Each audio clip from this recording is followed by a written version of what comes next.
Welcome back to my channel. Today we are looking at the Tundra set from SCHMINCKE. So some of these colors appeared in my favorite video, which is the Potter's Pink video, where we mixed for Tundra Orange and Tundra Pink using Potter's Pink. And so I decided that I was going to see if I could mix all of the super granulating SCHMINCKE colors. It's taken a bit. There were some odd pigments I had to track down for my palette, but I finally have them all, and so welcome to part 1 of 10 of mixing for all the SCHMINCKE super granulating colors. In reality, it's probably going to be an 11-part series because at the very end, we're going to look at what all of the pigments are that make up all the colors and find out just how many single pigment colors you'd need in your palette to create this set yourself. So let's get into it. So everything is all labeled, and let's get into doing our swatches. So Tundra Blue is probably my favorite blue in the entire super granulating series, purely because on top of being a super granulating color, it also mixes incredibly well with other super granulating base colors, as I've decided to call them, to create granulating mixes. So really, with Tundra Blue and 2 to 3 other colors, you can have them in your palette and create sort of a granulating mixing palette, which is something I really enjoy. Tundra Green is something that I don't actually have in my palette. Most of these colors I've actually borrowed from my mom. I don't tend to lean towards the SCHMINCKE super granulating colors. There are some that I have, but I tend to lean towards handmade granulating paints.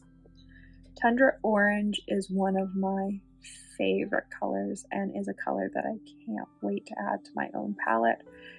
We mixed it in the Potter's Pink video, and it was so much fun and such a surprise because I'm not normally a fan of mixing oranges, and it was actually a lot of fun. I'm actually going to pull these out a little bit more,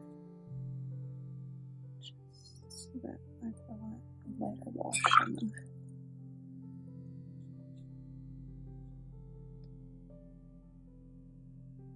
This is the Bao paper cold press because I don't really like rough paper, but for granulating paints like this, you want something with some texture to it. Tundra Pink is so much fun. It's very purpley pink. I wouldn't call it a true pink, but it is probably the pinkest color that appears in any of the sets. And then we've got Tundra Purple. I have so many colors similar to Tundra Purple from so many different handmade brands. Everyone seems to have their own version of it, which is great because it means that I was already familiar with it before SCHMINCKE launched their version of it. So we're going to start with the blue, and that has us going in with Lapis, which is PB29. Let's just move these so that I don't accidentally get stuff in them. So let's move this. We've got Lapis, which is PB29, and Cypress Raw Umber Deep, which is PBR7. That's too dark. Oh yeah, that's too dark.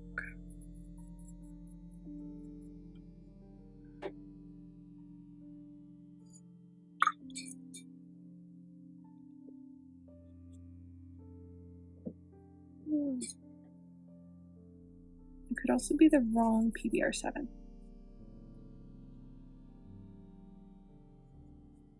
Or the wrong blue. Alright, let's do preliminary mixes of them all, and then I'll start switching up colors if I need to. So PG19 was quite hard to track down. Only Daniel Smith seemed to have it available in their individual pigment line. and it is cobalt green pale, and it was actually being discontinued. My store only had one tube, and it was in the clearance section. It was quite hard to find. It was too brown. And the binder has actually started to separate from my tube just because of how long it's been sitting there.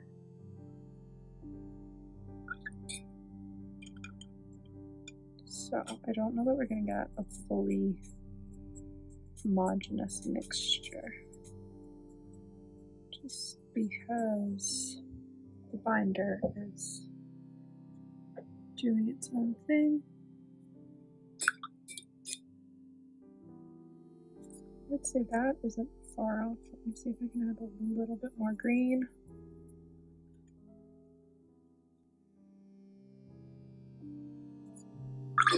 So I think they're using a different cobalt green. I think they're using a slightly more burnt cobalt green, potentially, because it's the green that's the issue. It's almost too green. Tundra orange, I know I can mix for. I've done it once. That being said, it's been a couple months. So let's see if I can get the ratios right just by like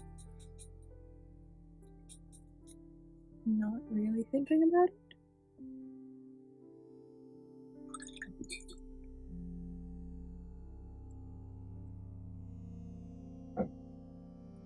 Let's see how that looks once it's dry. Tundra pink. It always surprises me that the blue comes ahead of the pink in the ratio for the pigment mixture, because in a color like this, I would expect the pink to come first, but it doesn't. And we have already gone to purple. Yeah, we are too purple.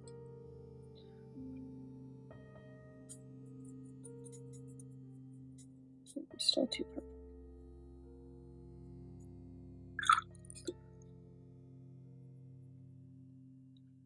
It's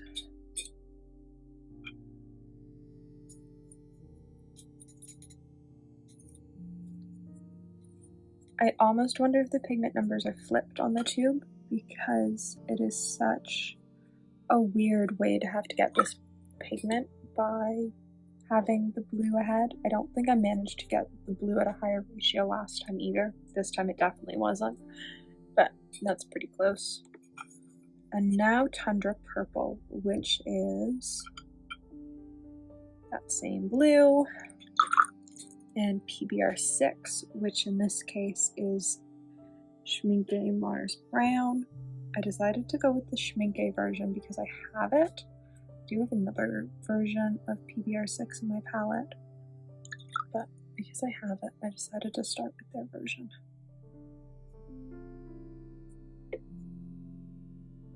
Let's do another dab of brown. I think we're just a little bit off. Nope, now we're too brown.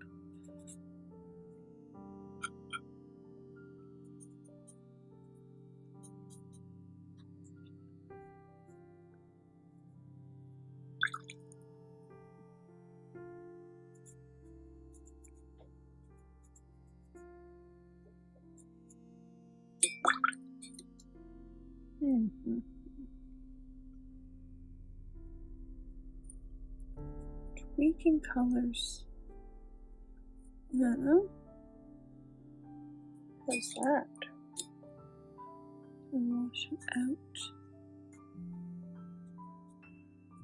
That might be it. So it's Tundra blue. So I just dumped my paintbrush and paint. Tundra blue is the one that I'm still not sure about. Like Tundra orange is drawing the right color. Tundra green isn't going to be the right color. My green's the wrong shade, and that's the only version I have. Which means that I think every mix that includes that green is going to be off. Luckily, it doesn't appear in that many of the mixes going forward. but it does appear in some. So let's let this dry and then we'll come back and see what needs to be remixed. So I've decided to grab Jasper Stardust Viola Lee Blue because it's the most granulating ultramarine blue I have in my palette. And I think that's my issue here and here, is that once it's dry, there just isn't enough separation, which is odd because this blue tends to really granulate. But maybe just in the mixes it's not. What's also interesting is that this is a PBR7 mix and this is a PBR6 mix. I hadn't noticed that it was just the difference in browns. So I think this is too dark.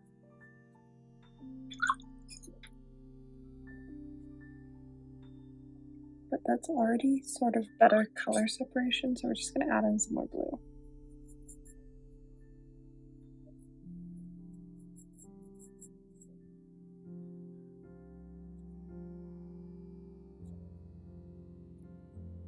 Let's add in a touch more blue.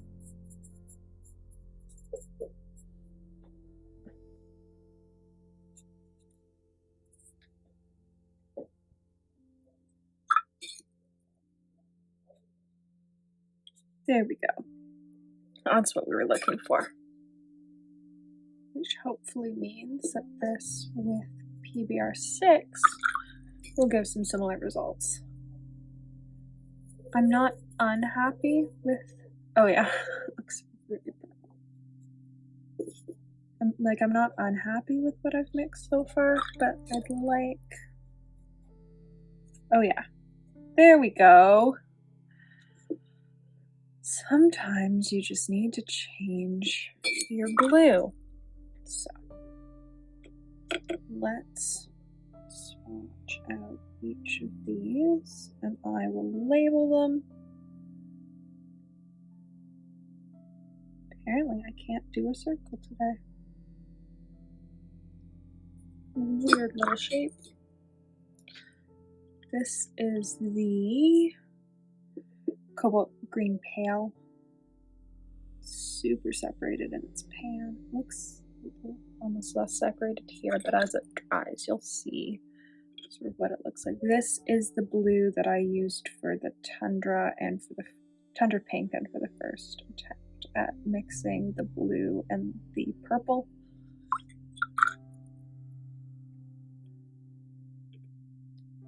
Here's the Potter's Pink. As always, I will leave all of the brands that I used for the mixing down below. I'm just going to throw the pigment numbers up underneath each of these dots because otherwise it makes this page far too busy and no one wants to look at a page that has too much information on it for them to really figure out what's on the page in actuality.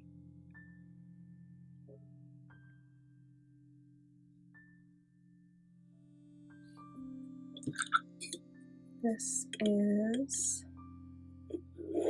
Common Small Cypress Umber Deep, Cypress Raw Umber Deep.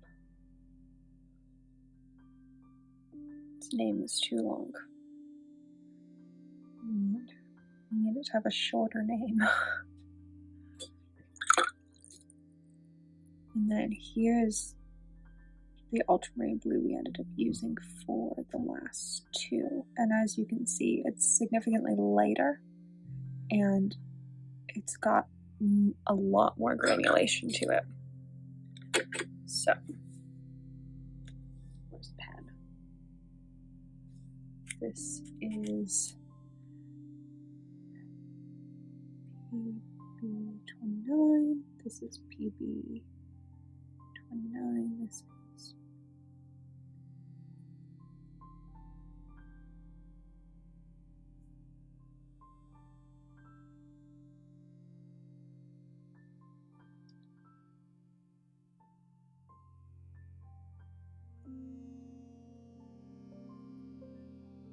there we go. So those are all the colors that we used to mix.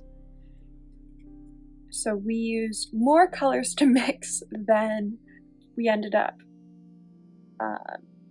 making. I'm wondering how many colors in the end will be used in mixes versus how many we end up making. I wonder if the math works out to buy each individual pigment or to just have a set of the colors you really want. So I think this will be quite interesting to do. I'm disappointed about the green, but I think I probably knew that my Tundra green was going to be off. It was such a hard pigment to track down, the PG19, that finding one that was the exact right sort of tone of green was not going to be easy. And that's what our problem was. I'm happy that the change in ultramarine fixed our issues with the Tundra purple and the Tundra blue. I can never figure out Tundra pink at the ratio it's supposed to be. There's no way for the ultramarine to be at a higher percentage for it not to be a purple. Like, you don't get the pink color without it having pink at a higher percentage. So I'm wondering if the tubes are mislabeled, because I have now tried to mix it. I did it in the Potter's Pink video. After that video, I spent some time trying to do it by myself, and now I've done it here, and so that's 3 separate times I've tried to mix it, and I can't get it at the stated ratio. So I'm wondering if there's been a labeling mix-up and it's actually flipped, but who knows. For now, though, I think we have our starting point. So I think both of these ultramarines are going to be in rotation. All of these colors are going to stick around because they come up in future palettes, and we're just going to slowly add to it. So I'm going to use a piece of paper that I tore earlier and just start to keep track. So I hope you enjoyed part 1. There are many more parts to come, and keep watching to find out how to mix for your favorite SCHMINKE supergranulating colors. Welcome back to my channel, where we are currently mixing all the SCHMINKE supergranulating colors to decide which colors you should buy and which colors you can probably just mix yourself. This is part 2, where we are looking at the Volcano set. This set is either going to be the biggest letdown of the entire series, or it's going to be okay. I'm not sure yet. I already know that I don't have the right red. If you were here for part 1, you'll know that I only had one version of each color pulled. I have every single cadmium red in my palette pulled out. I only have 3 swatched here. I've acquired one more since I did this card. Do I think it's going to make a difference? Probably not. Am I going to try anyways? Yes. So I have every single cadmium pulled. I have the yellow, the purple, the black pulled. The only difference is the cadmiums. I only have one PY159. I only have one cobalt violet hue because up until recently only SCHMINKE was carrying PV62 in a line, and I only have one PBK11 because I could not find the SCHMINKE version, and so we're using the Roman small version. So let's get into looking at the Volcano set.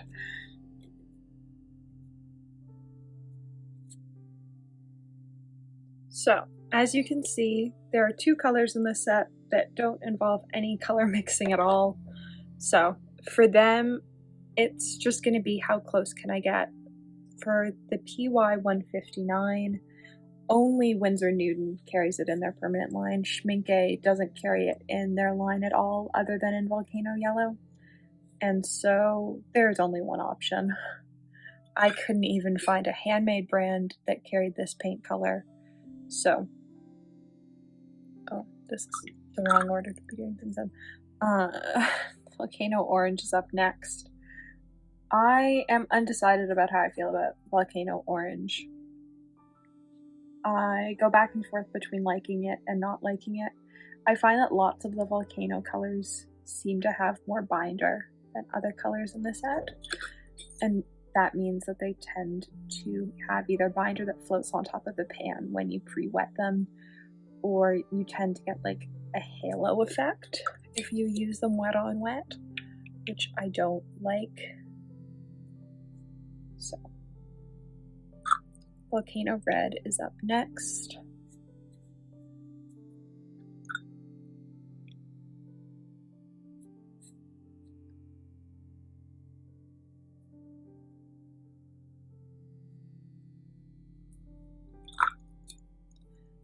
Volcano Violet is actually a color that I like in this set. It was one of the very first super granulating colors I ever tried. I got the trio set that Jackson's had. They did like a 5mm trio set, and they still do for some of the super granulating colors. And it came with Volcano Violet, Volcano Red, and Volcano Brown. Volcano Violet reminds me a bit of Tundra Pink, but it's got a bit of a different after effect. Let me know if you want to see me compare all of like the browns, the reds, the everythings from all the super granulating sets side by side, because I can totally do that, and I think it would be super interesting to see, like, you know, what do all the blues actually look like side by side, and what do all the reds, I don't know how many reds there are, or like all the grays. All the grays look sort of similar, but are they actually similar? Who knows? My brush has shed a hair. I've been using what are technically travel brushes almost every day for 10 months. So, for Volcano Yellow, there's only one option, which is Winsor Newton Lemon Yellow Deep. I actually like Lemon Yellow Deep, though it has a bit less texture to it than the SCHMINKE version, so I don't know if they're using like a different spreading agent, though neither tube discusses a spreading agent.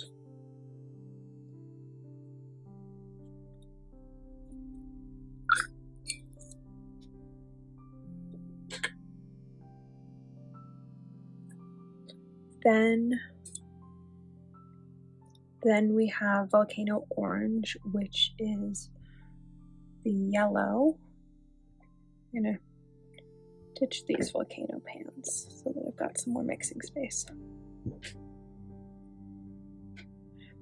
Got the yellow and the red.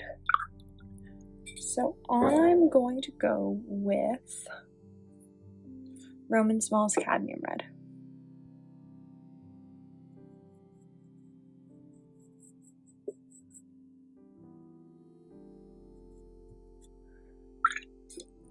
That's not right.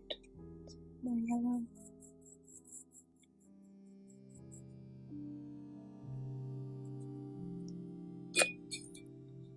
Huh.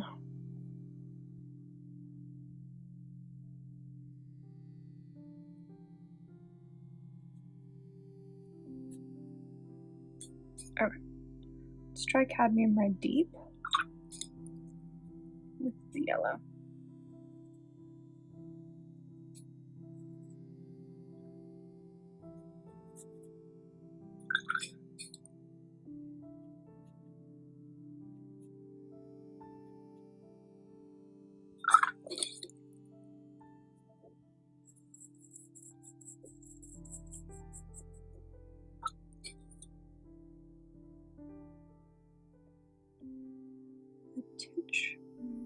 Red.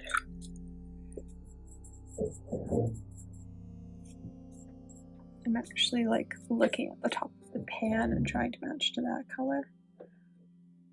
Huh. Okay, let's come back to that.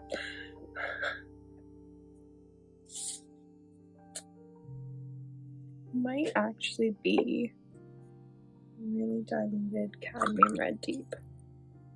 I'm wondering though if they're using some sort of dispersion medium to get that granulation pattern, because it's very obvious in these three colors. Like there's an interesting granulation pattern.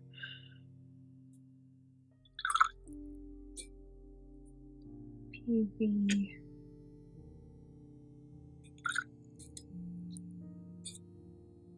and cadmium red deep.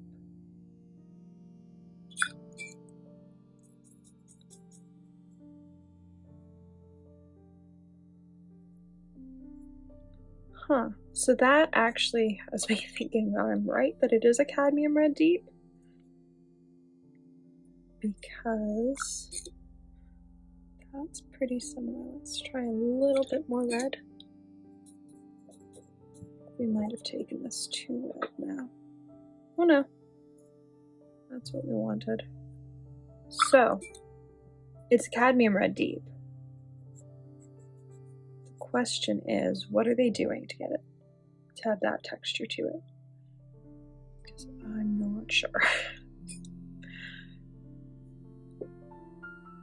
So, now I know that this needs to be the cadmium red deep. Let's do a tiny bit of black. It's not dark enough yet. I think it's interesting that they're using a black to get the brown.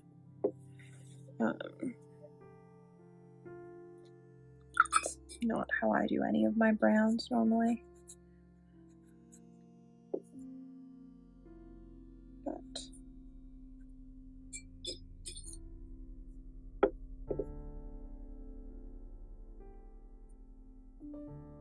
let's let that dry. So let's come back here. So cadmium red deep and the yellow.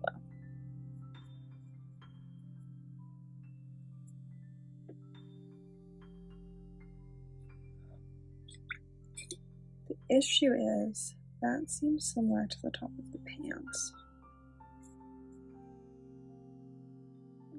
It just doesn't have the right granulation. But I don't know that it's going to get that granulation ever. That being said, I am confident now that it is a cadmium red deep. Because of this. The way that the red has settled out in here to make the pink tones with the purple has me confident that it's a cadmium red deep. And the undertone over here, like even though the granulation isn't right. Actually, the fact that it isn't granulating on this paper at all has me a bit confused.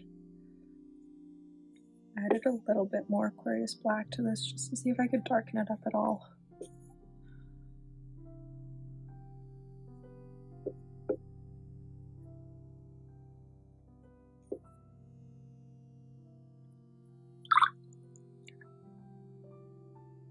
I want to see if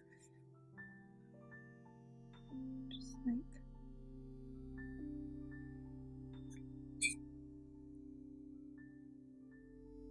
I'm wondering if it's like granulation medium or something, which isn't something I have.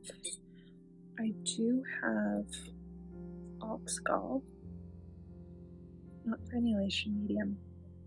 This isn't that far off, and so I'm pretty happy with that. Let's do all of these dots. So we used two different cadmium reds. We tried the regular cadmium red, and then we switched to the dark version, which I was pretty sure was going to happen. It's such a weird sort of color to try and figure out. And it's the dispersion of the particles that has me stumped, because it's not what I would consider typical for either the cadmium or the yellow. Like, the yellow is closer to the lemon yellow deep, but it's still not quite right for how it acts.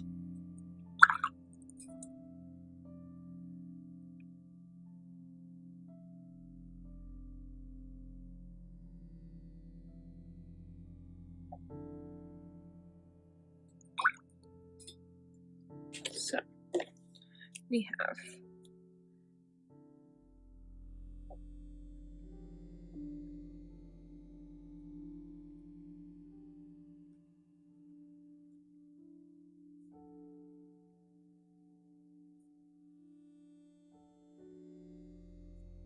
There we go. It's the red. The red is my issue. It's the granulation of the red, and it's because in the violet, like, you still got the purple to like pull through sort of the granulation you need. You don't have that here in the orange because the yellow, like, the granulation's already not right with the yellow. And so, well, it's not right. It's got a slightly different granulating effect than the SCHMINCKE version one has. And so, as soon as you go to the volcano orange, you've got that same problem. And the volcano red, I can't figure out. It's got such a weird granulation effect.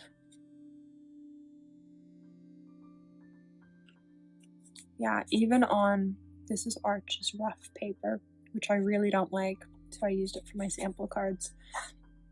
It has such a crazy granulation effect compared to the other cadmium reds that I just don't quite know where to put it. But the volcano violet and the volcano brown are fantastic. They make me quite happy. So with that, part 2 is done, and I hope you enjoyed mixing for the volcanoes.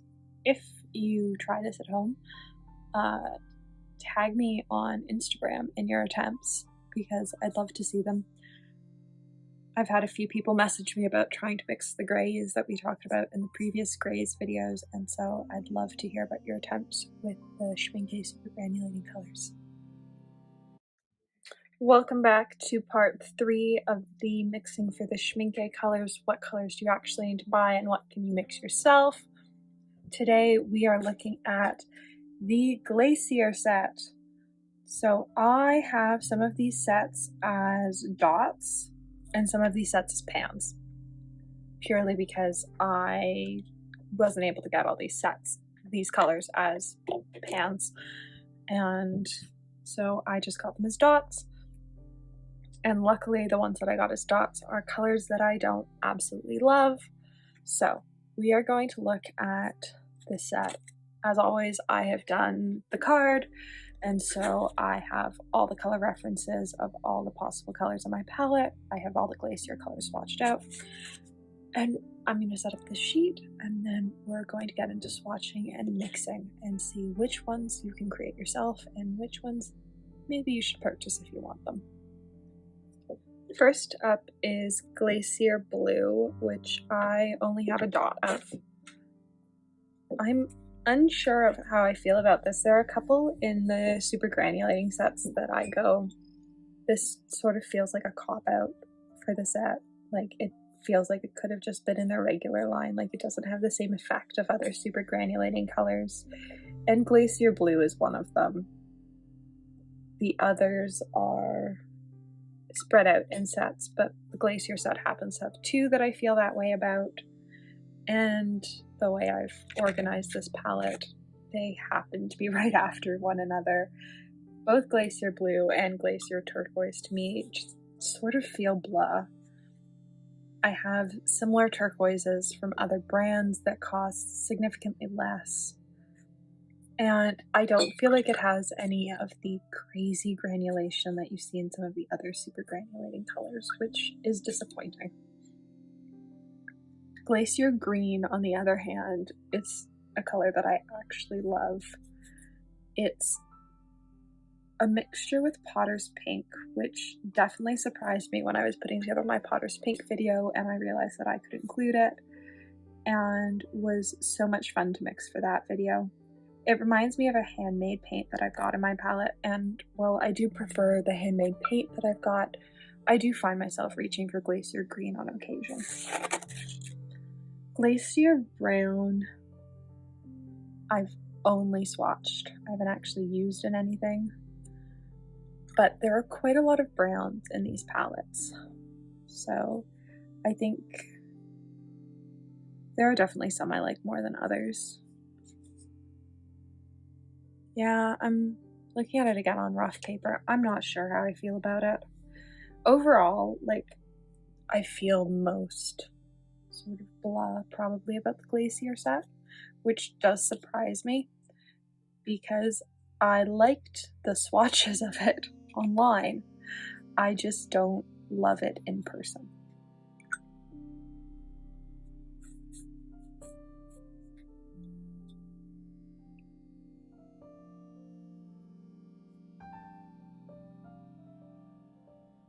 So now let's get into mixing. So I'm going to start with lapis like I did in the first one, even though I have a feeling that I'm probably going to switch to a different PB29. We're just going to start here.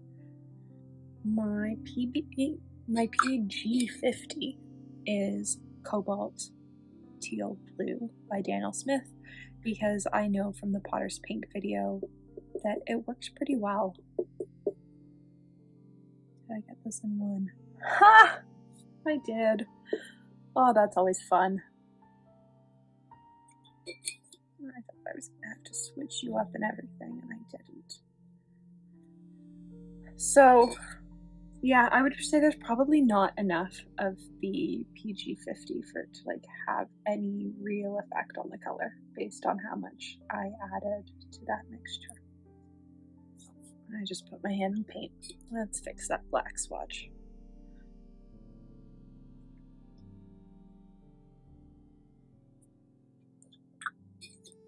Glacier Turquoise is Cobalt Teal Blue with a tiny bit of Cobalt Violet in it. Again, not a pigment that I had. It is Cobalt Violet, isn't it? I haven't grabbed the wrong thing. No, it's Permanent Mauve. I have grabbed the wrong color. I'll be back. As I was saying Cobalt Violet, all I could think was Cobalt Violet's got a different pigment number. And it's not PV16. So we've got some Permanent Mauve.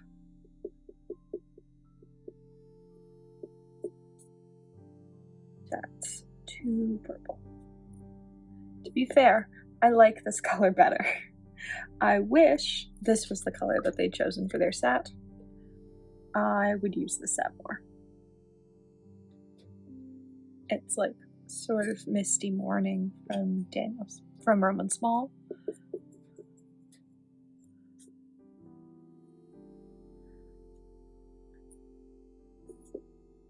Whereas this is more what we're aiming for.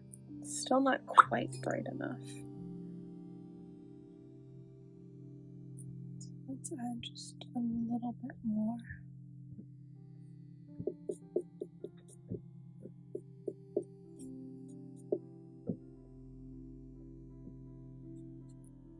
So I think my Glacier, my Cobalt Blue is wrong.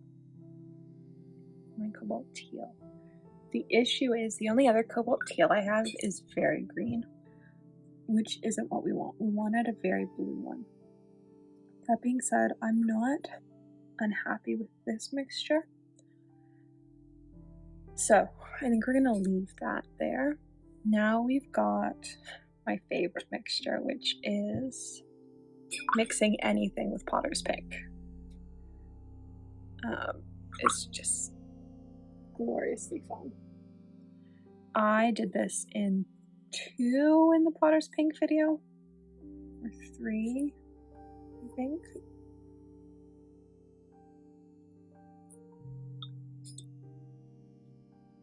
Can I do it in less?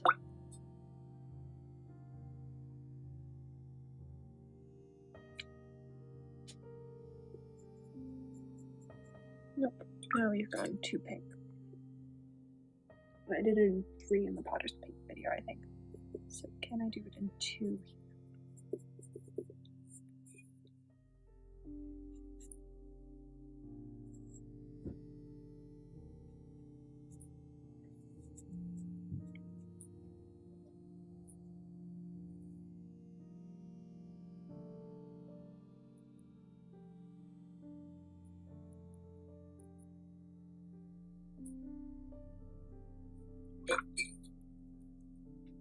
Alright. PBR 6 and PG26, which is the first time I think PG26 has come up in any of the mixes so far. That is 2 green. Yeah, 2 green. Just wash it out a little bit. I only have 1 PG26, so we're sort of stuck in a way. Don't have a whole bunch of options. This is also the SCHMINKE PBR6, and I'm a bit concerned because it looks too bright, but it is their version of the color, so I'd assume they'd be using the version of the paint that they make.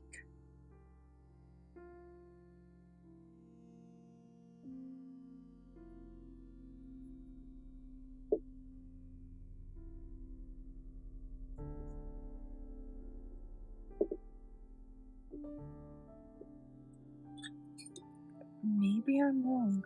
Maybe they'd be using a PBR6 they don't sell open stock. They seem to enjoy doing that with this set. PB35 and PBK11. PB35 is at a higher percentage.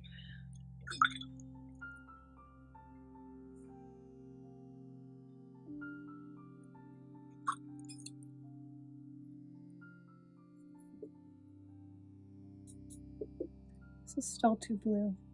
Oh yeah, way too blue. I might have to go for a less blue cerulean. I do have one.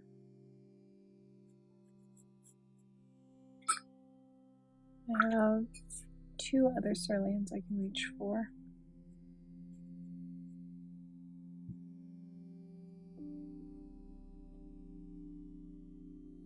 Actually, it's not that far off.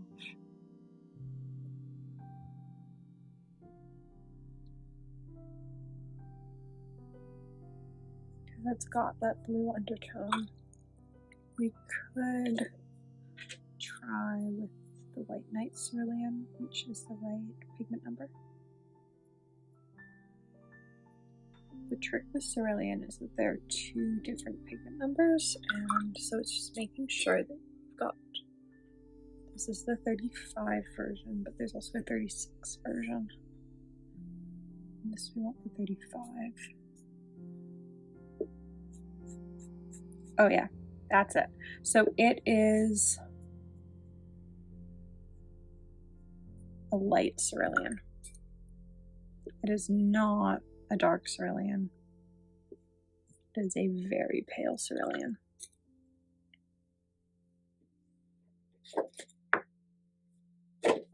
So let's do our swatches.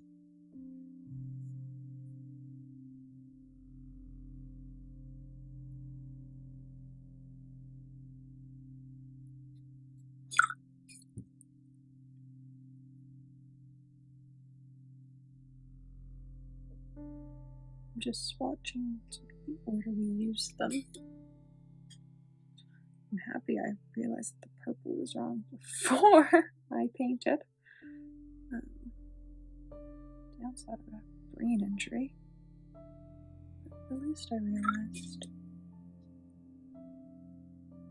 Potter's Pink. If you've watched the Potter's Pink video, you'll know that I have 5 or 6 versions of my palette. And I like the Roman Small version best for mixing.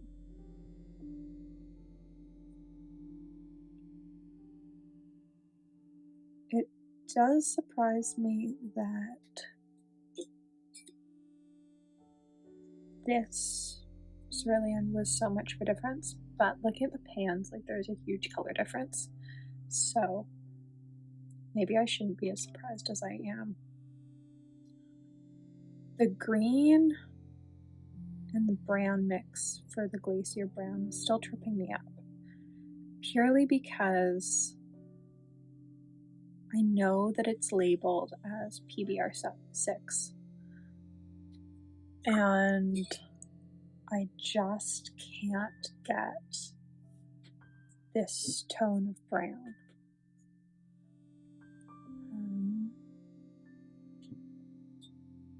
I'm wondering if I should go and double check pigment numbers.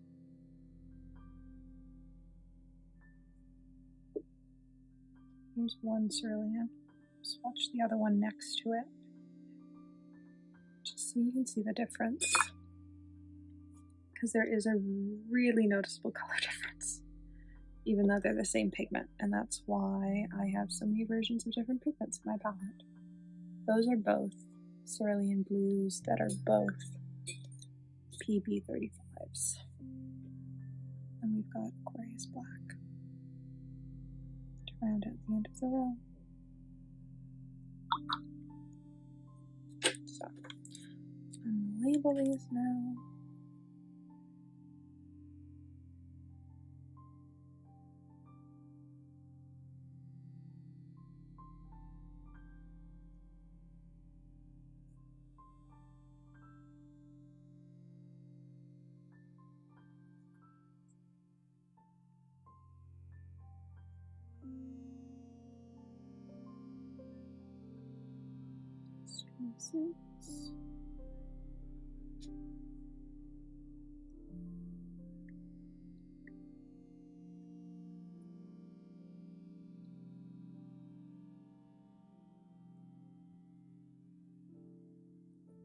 There we go. So I'm going to check the pigment numbers for Glacier Brown and just make sure that I've got the right brown.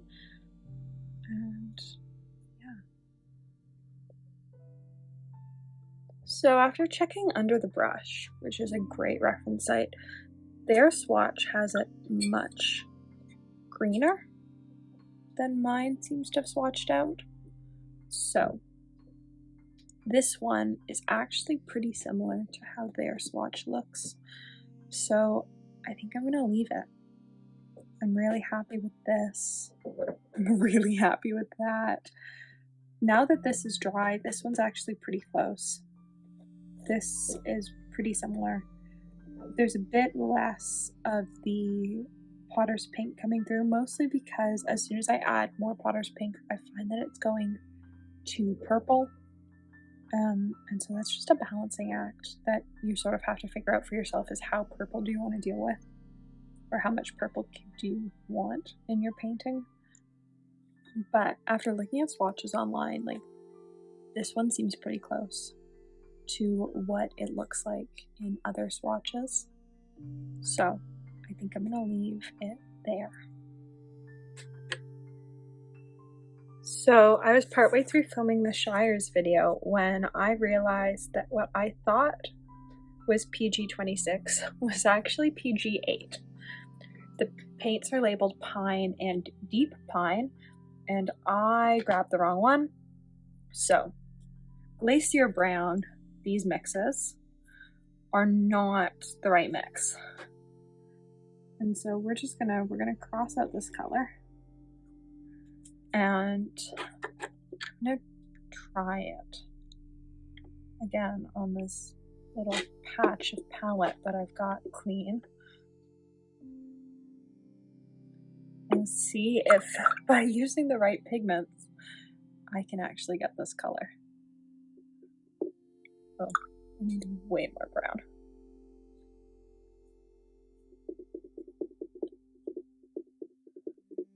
That is already looking better.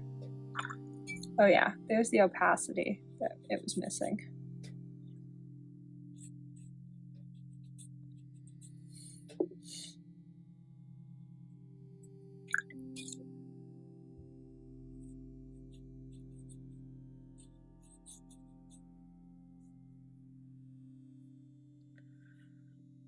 Just a tiny bit of green. Is it way too much?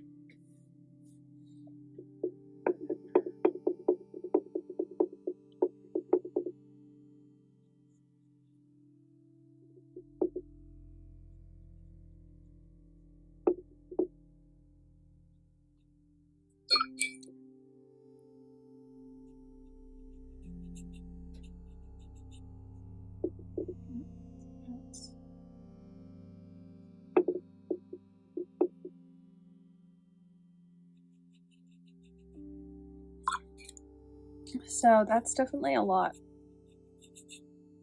closer with the right pigments.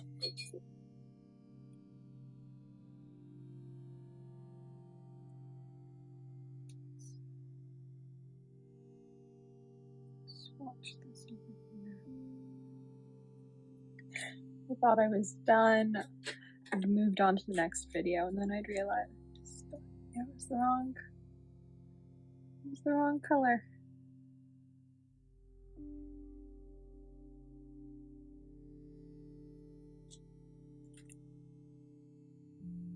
I think this one's not far off. So my first attempt wasn't actually that far off using the correct pigments. My second one's too green, but I'm actually quite happy with the first one. So that is an important lesson in making sure that I double and triple check the names of colors for all of the sheets going forward, because I don't want to make that mistake again.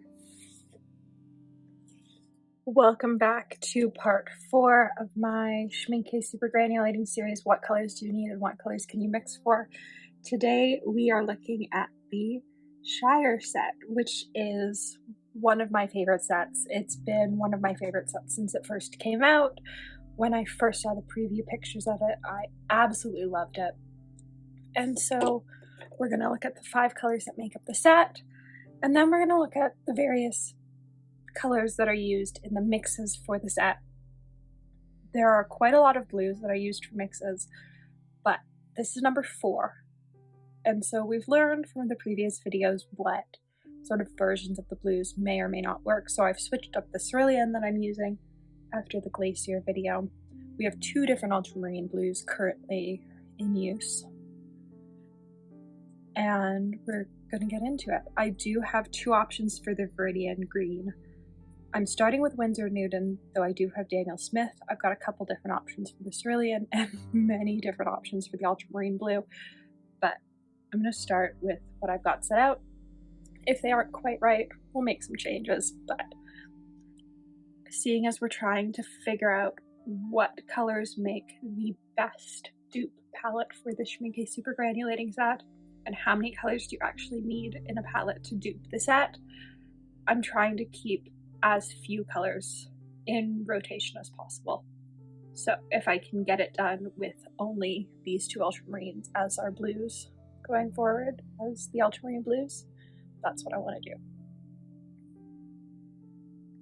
So our page is all labeled, and now we get to get into swatching the colors. So I've loved the Shire set since it first came out. I fell in love with it when I first saw the swatches. I think it's been out for almost 3 years at this point, this set. And it is still probably my favorite super granulating set. There are others that I like quite a lot, but I love greens. If you've seen any of my palette videos, you'll know that they're pretty green heavy. I like having some really granulating greens in my convenience palette. And so the Shire set is just fantastic. Shire Olive is one of my absolute favorite granulating greens from any brand. Mostly because it's not an olive green. To me, it's a much brighter green than what I traditionally think of as an olive green. But it's absolutely stunning.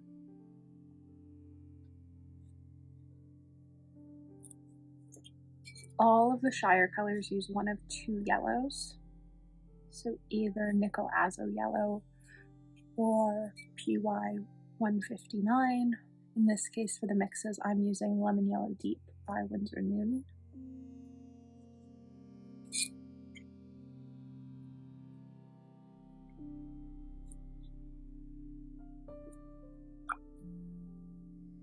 And it's Shire Gray.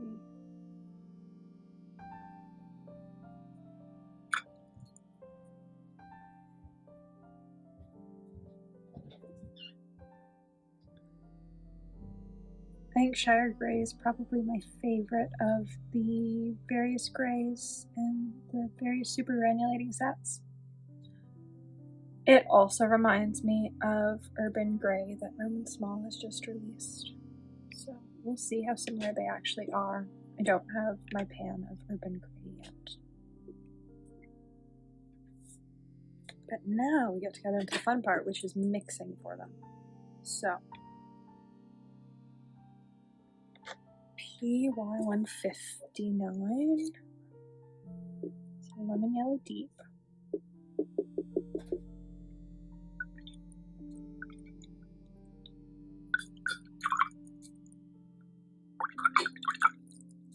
Is sticking to my brush. PG26 is pine.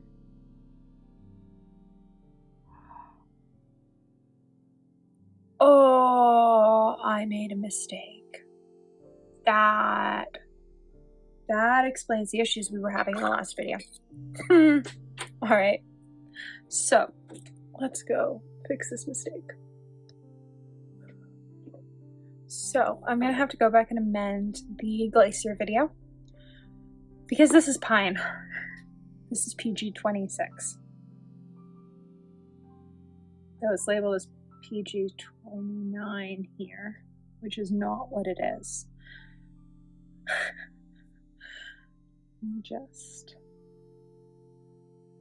Yeah, it's PG26.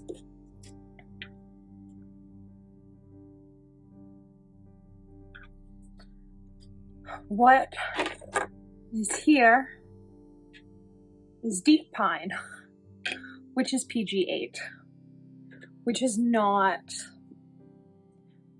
what we needed or wanted. So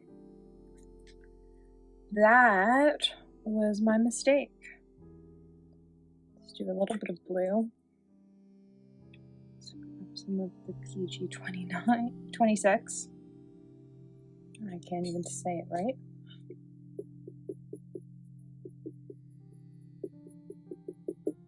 That is way too green.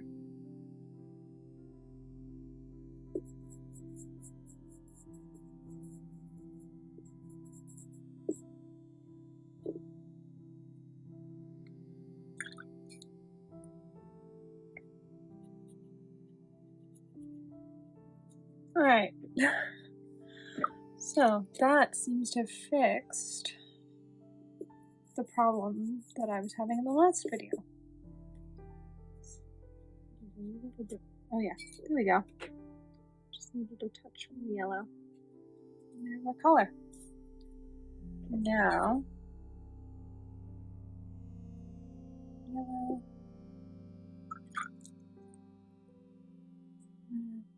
Touch of cerulean. I think that's too much cerulean. Yeah.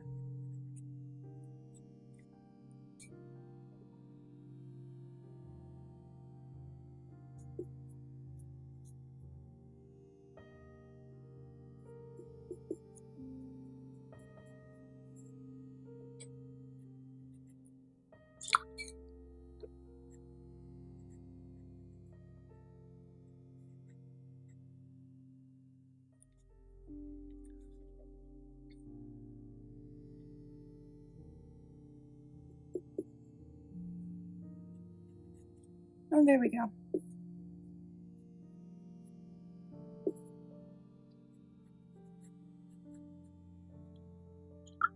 Now we have PY150.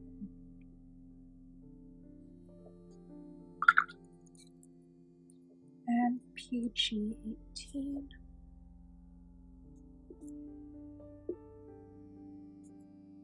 I think that is cool. All right, let's add some more green to that.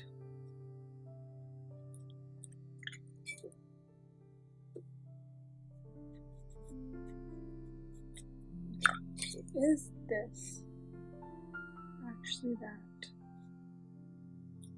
I just water this down too much. Yes, it is actually brighter than it looks.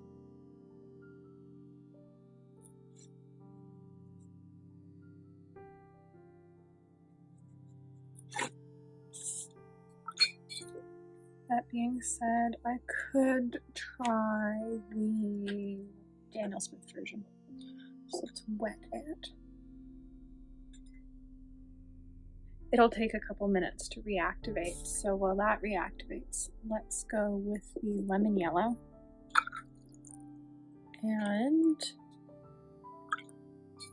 PV62.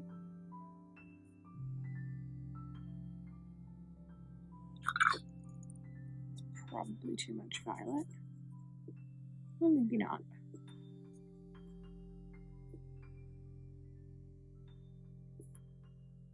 It's not awful. Well, not awful in the sense that it's like similar to what you want.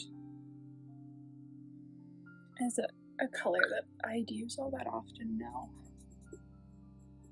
A little bit more violet. It's closer. The final one, before we go back to the Shire Green, is Shire Gray. So, lemon yellow again.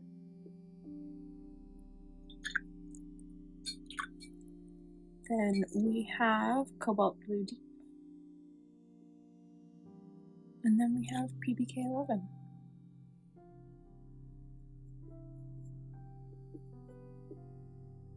Two yellow. Cobalt.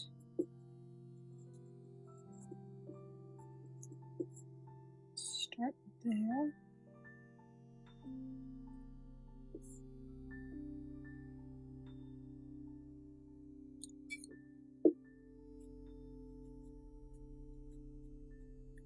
Not far off.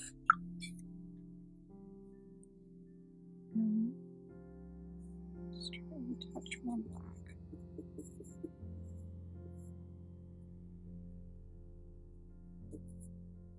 Yeah, that's better.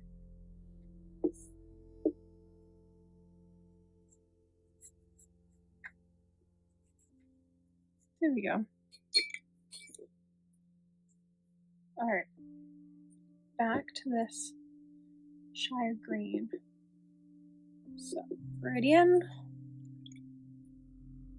and Nicolazzo Yellow.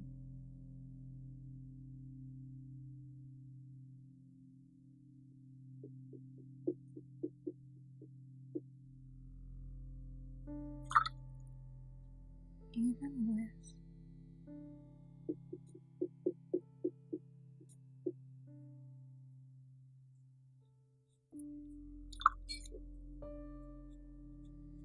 so I'm not getting the blue. I've just checked under the brush and the pigment numbers are right. I'm not getting the blue though that this has in it. And it has it in this swatch as well. There's that pretty obvious blue to it.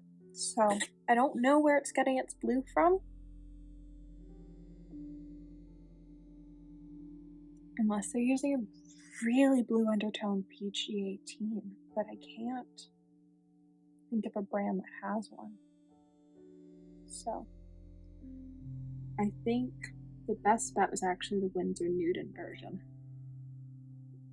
So let's do our circle swatches.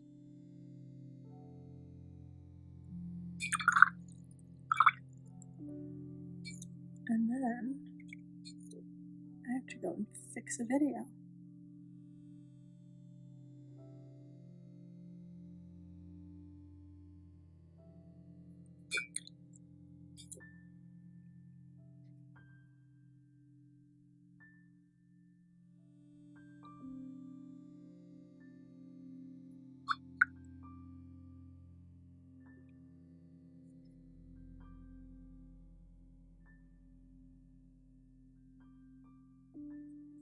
That's the Winsor Newton version. This is the Daniel Smith version. And neither have that blue. This one maybe has a tiny bit of it. And I'm saying maybe because I'm like not sure if I'm just wanting to see it or if it's actually there.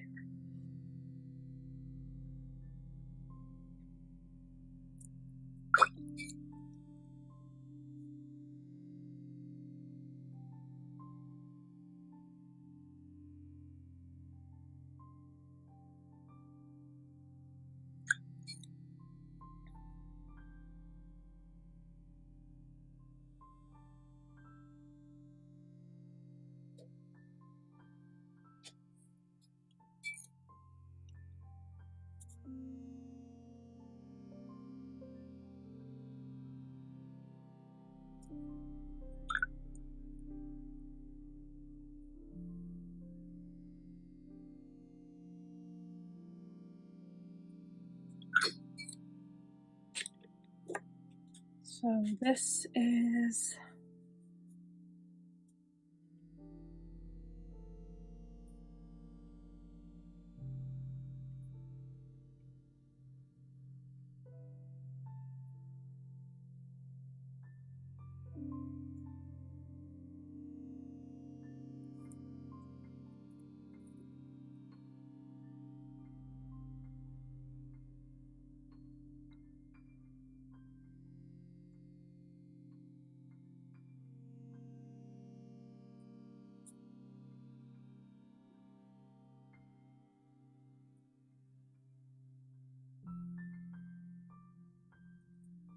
Here we go.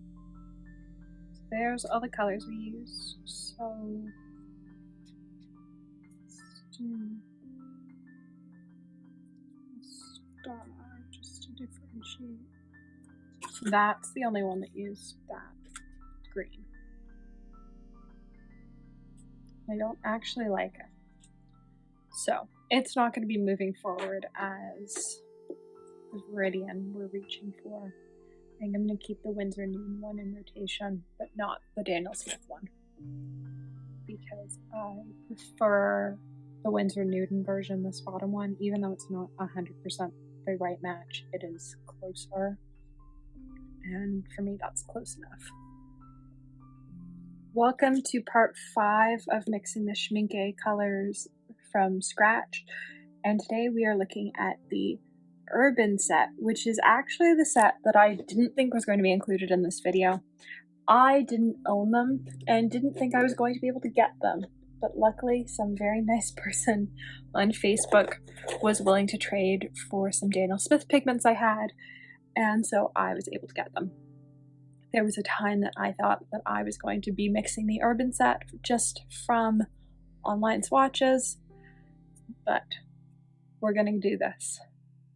I'm actually really excited I have the Urban set because some of the colors that I didn't think I was going to like Urban Yellow, I really like, and I think Urban Yellow might actually be my favorite yellow in the entire Schminke SUPERGRANULATIng set. The other difference with this set is that when I did the swatch card of like planning it out, I only had 2 PB36s, which is fine. Most people, if they have it, have 1. I now have 4. So I don't know which one I'm going to go with. I've used a couple different versions in the gray videos. I think I just have to see which ones have PB36 and sort of go from there over which one feels right. Currently, I'm leaning towards the Cosmic Creations one just because it's more green. And I think it's only Urban Green in this set that uses it. But we will see once it's labeled, and then I'll decide on which version I want to use. I might also look and see if it's in the Schminke regular line, and if so, sort of what way theirs leans, if it leans more green or if it leans more turquoise. So let's get into labeling this sheet, and then we'll paint swatches. So everything is labeled, and I've looked up swatches, and it actually leans pretty green, the Schminke PB36. So I am going to go with the Cosmic Creations Stormy Seas because I think it will give me the best results. It might not. We might have to try a different one. But we have options. I'm also just pre-wetting everything because that'll make the entire swatching process nicer. Everything has probably sat for 5 minutes now, and now we get to get into swatching. I absolutely love Urban Yellow, which came as a surprise. I haven't really liked any of the SCHMINKE super granulating yellow colors other than Volcano Yellow, and Volcano Yellow is a single pigment color anyways. Urban Red, I sort of like. It makes scenes of buildings easier. I feel like this is very much set up for a plein air palette. It's not as stunning as like the Shire set or the Tundra set, but the granulation that it does have is very much buildings and stuff like that. The green, I feel like it could have been more, which is how I feel about quite a lot of the greens other than in the Shire set. It feels lacking. I wish it had just had a bit more going on with it, especially if it was meant for a plein air palette. I wanted a green that sort of had more life to it. I do like that, like, it can go from dark to light, but I still want more. Can't remember how I felt about Urban Brown, so let's see. Oh, I like it.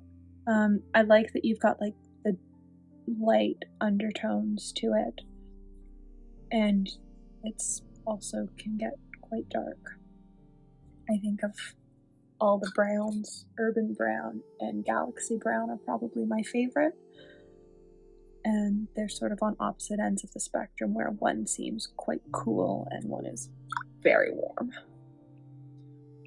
Urban Gray is another very blue gray. I find that most of the grays seem to be blue grays. I'm trying to think if there's a single gray in these sets that isn't a blue gray. And I'm a bit disappointed about that because the first pigments are PY and PR.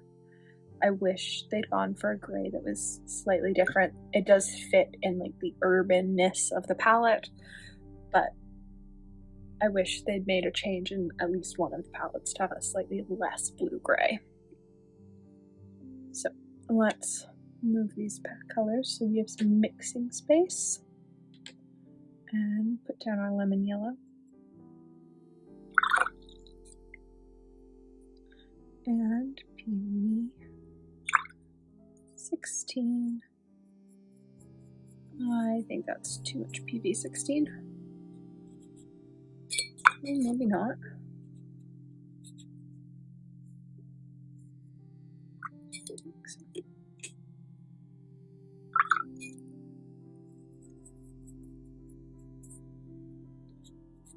There we go.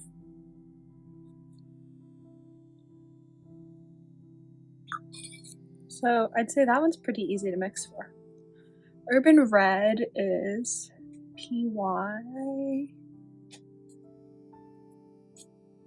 Actually starting with quite a lot of PY because we're adding a whole bunch of other stuff to it and I feel like it's going to disappear. Cadmium Red Deep is, I believe, the red we decided on. Yeah. It's what worked for Volcano Orange, sort of. It didn't work for... Did it work for Volcano? So it worked for Volcano Violet. Volcano Orange is the one that had me stumped. Let's go blue, brown. Starting with very small quantities of each of these. And we have still utterly rated the yellow. Though that color doesn't seem too far off of the pan.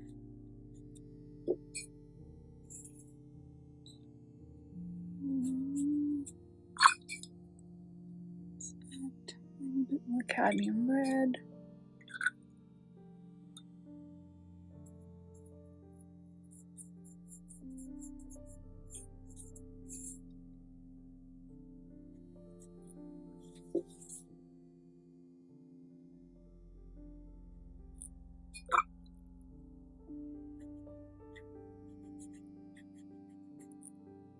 Huh. A tiny bit more swirling.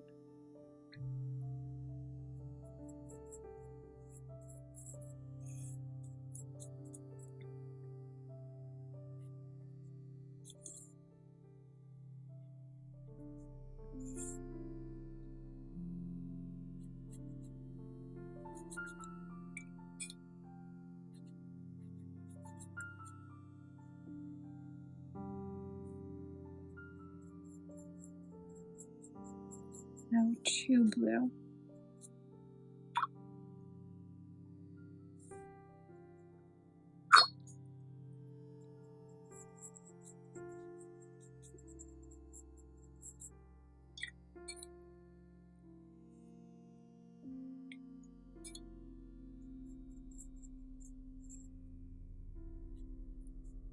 Oh, there we go.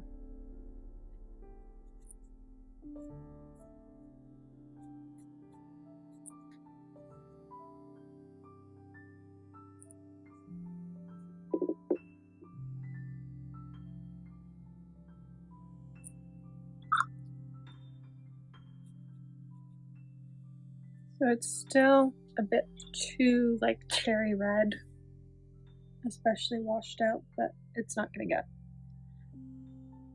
less cherry red. I do enjoy that all of these start with a base of the same pigment. I wish that was universal across the sets. I wish they went with, you know, one pigment sort of as the base for each set. I think that would have been really cool. It sort of seems like they tried. Nope.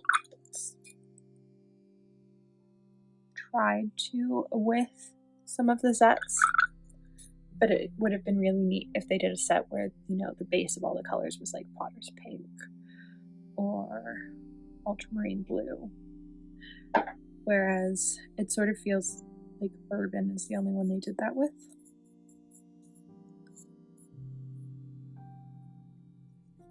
This is too olive.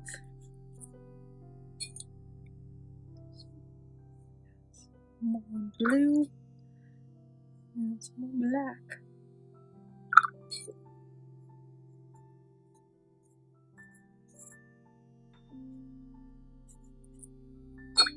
There we go.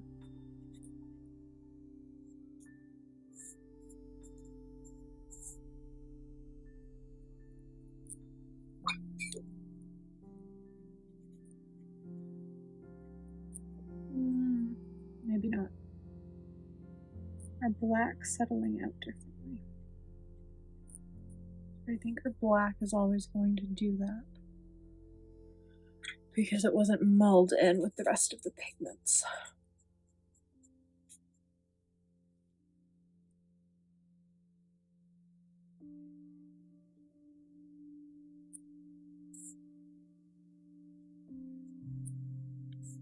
There, we've added a little bit more of the PB36. So, PY. I need to top up this pan once this is done. PR.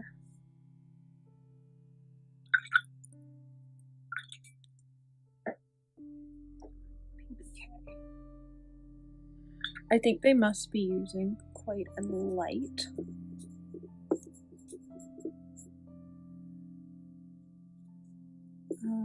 cadmium red almost, because it takes so little cadmium red to really change the color. and yet it's not the last color.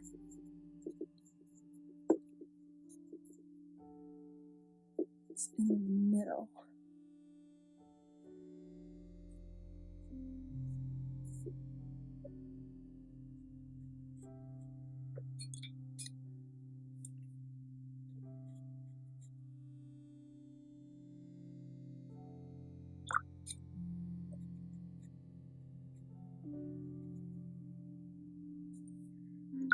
Let's let that dry. I think it's got too much red in it now. Okay.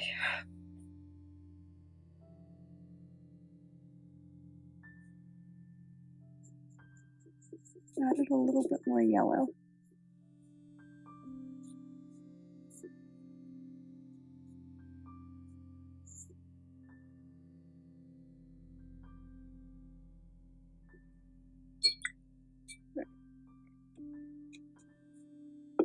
Yellow.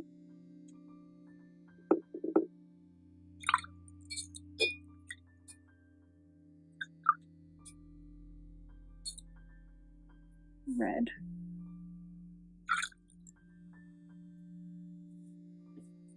Cerulean blue. And black. Oh, that's too red.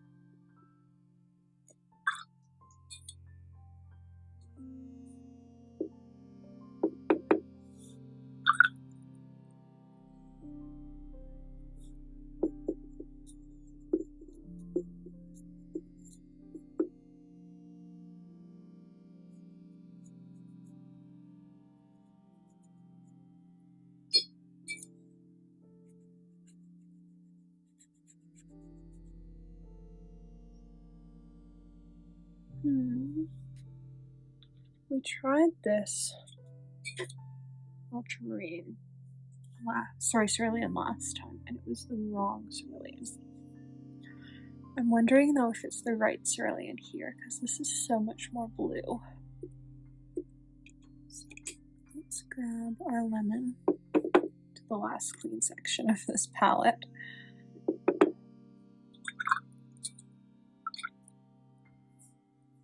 Add our tiny bit of cadmium red. Add in this cerulean, which is much bluer.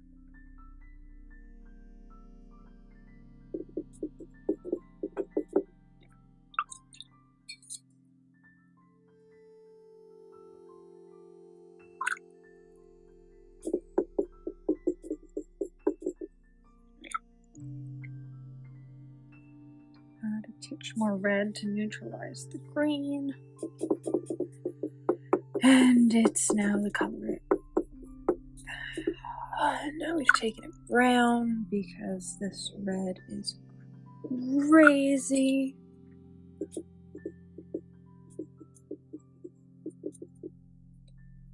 Let's see what that is. Nope.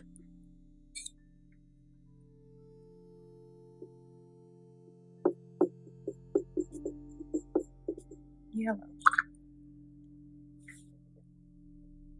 Blue.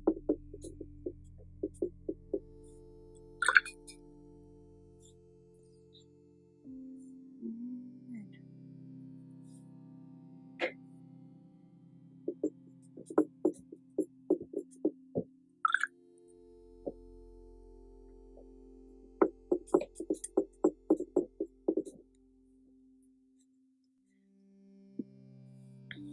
Nope, now we've got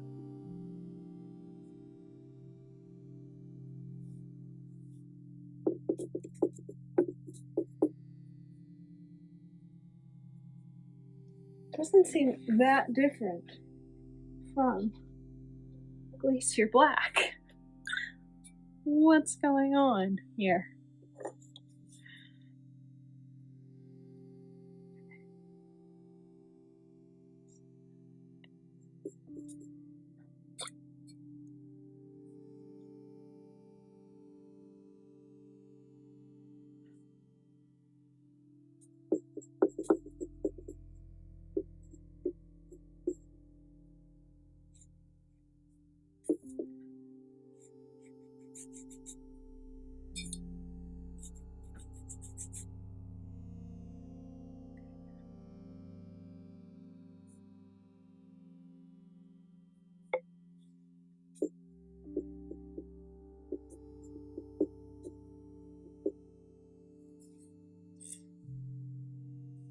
Like this is this, but it has red in it somehow. Okay, there we go. There we go.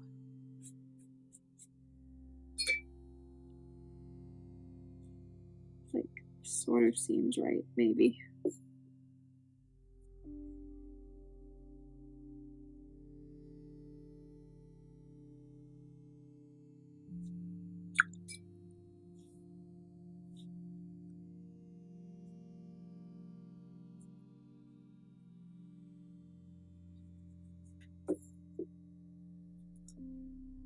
Hate mixing on the page, but it's like so close that I'm taking it too far now.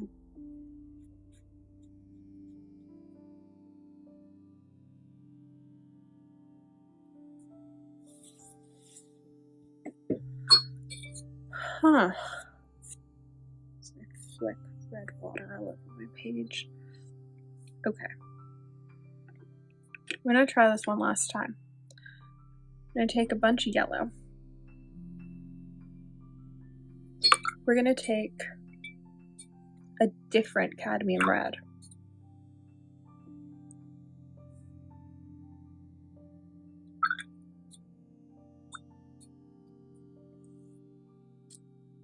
We're gonna stay with this cerulean.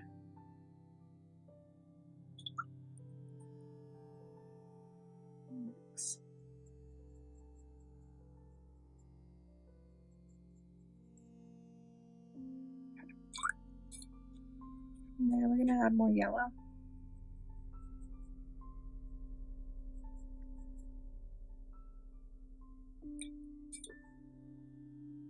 Touch more blue.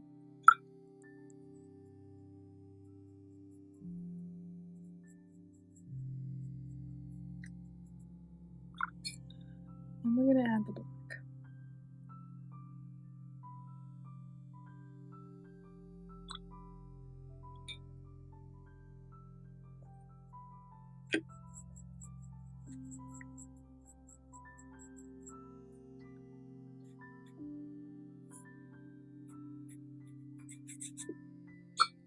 No, we're still too yellow.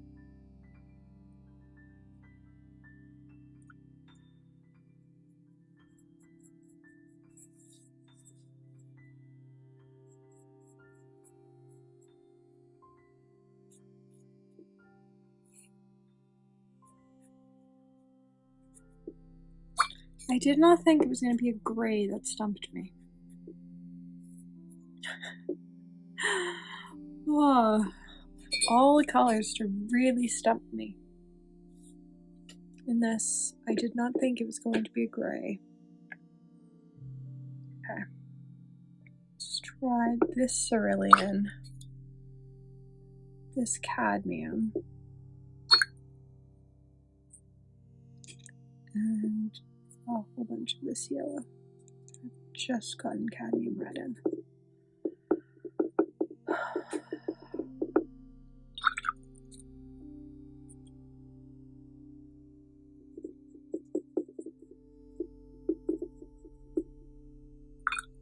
Just got the wrong undertone.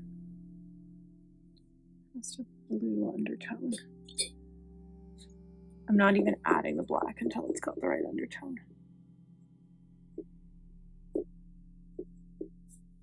Nope.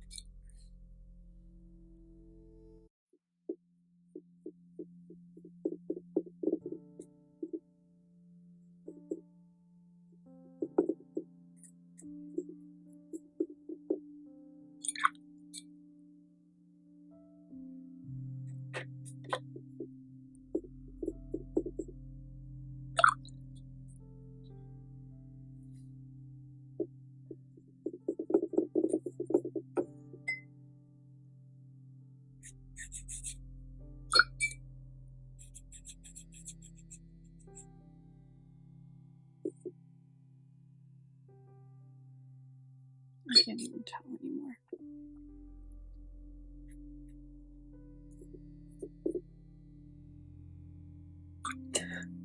It's so far off.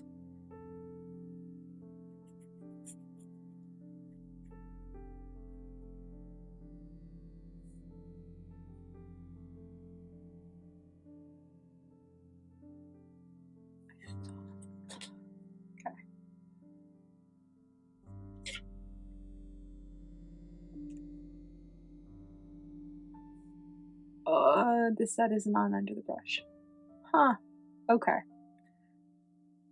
I was only able to find these pigment numbers referenced one spot, which was somebody else's video. And so I'm assuming that she had the right pigment numbers written down in her caption. So.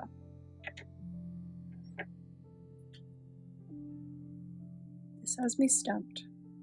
Urban Gray. Which is shocking because we have now done 3 different mixing for grays videos. And so I've mixed quite a lot of grays at this point.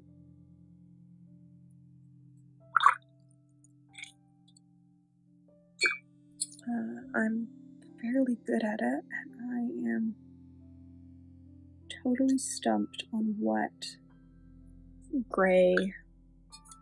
that gray mixture. And that doesn't happen very often. So I'm going to draw out our color blobs, what was used, including all the various reds and stuff that were used here. Urban Brown has me stumped as well. I might pull the paints out of the top so I have access to those mixing spaces as well. I'm okay with this for Urban Green. The black is in slightly larger particles, but tone-wise, I'm actually pretty okay with it. Urban Red, I like. Urban Yellow, I like the mixes for, but it's these last 2 that I am struggling with. And that's sort of crazy. We've done so many mixing videos up to this point, and I think there might have been one in a grays video at some point that I found really challenging, but it has been a while since anything has been this hard. So if this is a sign of what the next 5 episodes are going to be like, this could get quite interesting. We still have Deep Sea, Haze, Forest, Desert, and Galaxy left. So they're all going to be as hard as this one is. Things could get quite interesting. I sort of organized them in what I sort of liked. So I spread out the ones that I really liked and I thought were going to be a lot of fun to do. And I thought this one was going to be fun and easy. Yeah, no. P1, 159, PB, 35, PB, 25, PR, 108, PR, PV16, PBR6,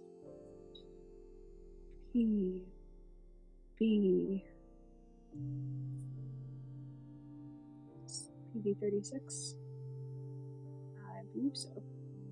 It is.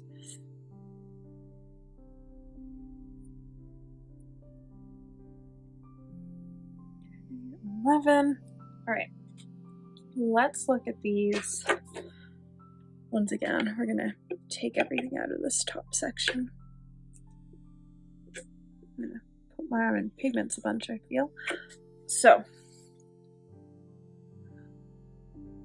yellow is our base. We have a base of yellow. We have a happy little base of yellow.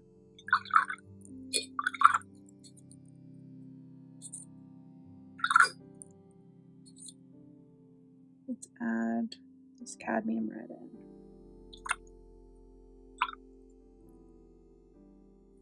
Add black. It's mixy mix.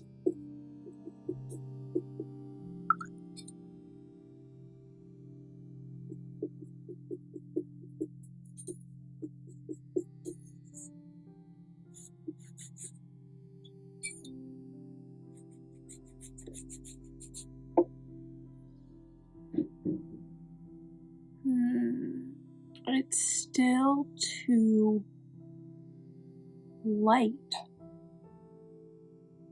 It's way too light. And I don't know how to get it this dark.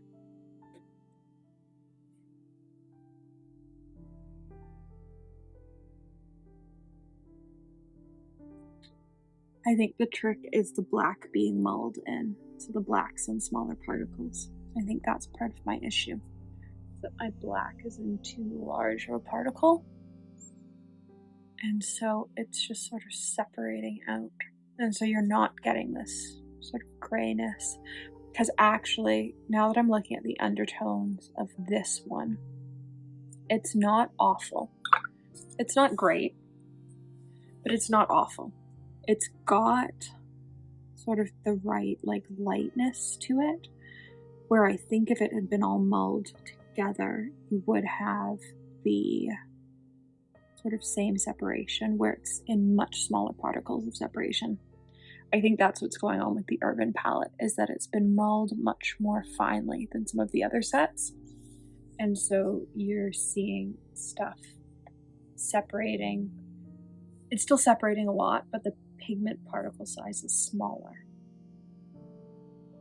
Yeah, I think that's what's going on. Because really, I don't know that I can get anything that dark without having more black than I have yellow. Like maybe that, but to have that, I've had to triple the amount of black that I think there should be, because there's supposed to be yellow, then red, then black. Interesting. There's a lot of sort of odd things in these sets. I'm learning a lot as I do these mixing palettes. I'm also realizing that there are definitely some of these colors that I would continue to buy. There are some that I wouldn't, but there are definitely some that I would just keep buying instead of trying to mix them myself, because it is too much work. Like Urban Gray, I don't want to go through that much work every time I try and mix for a gray. I don't have that type of energy. And so, you know, live and learn.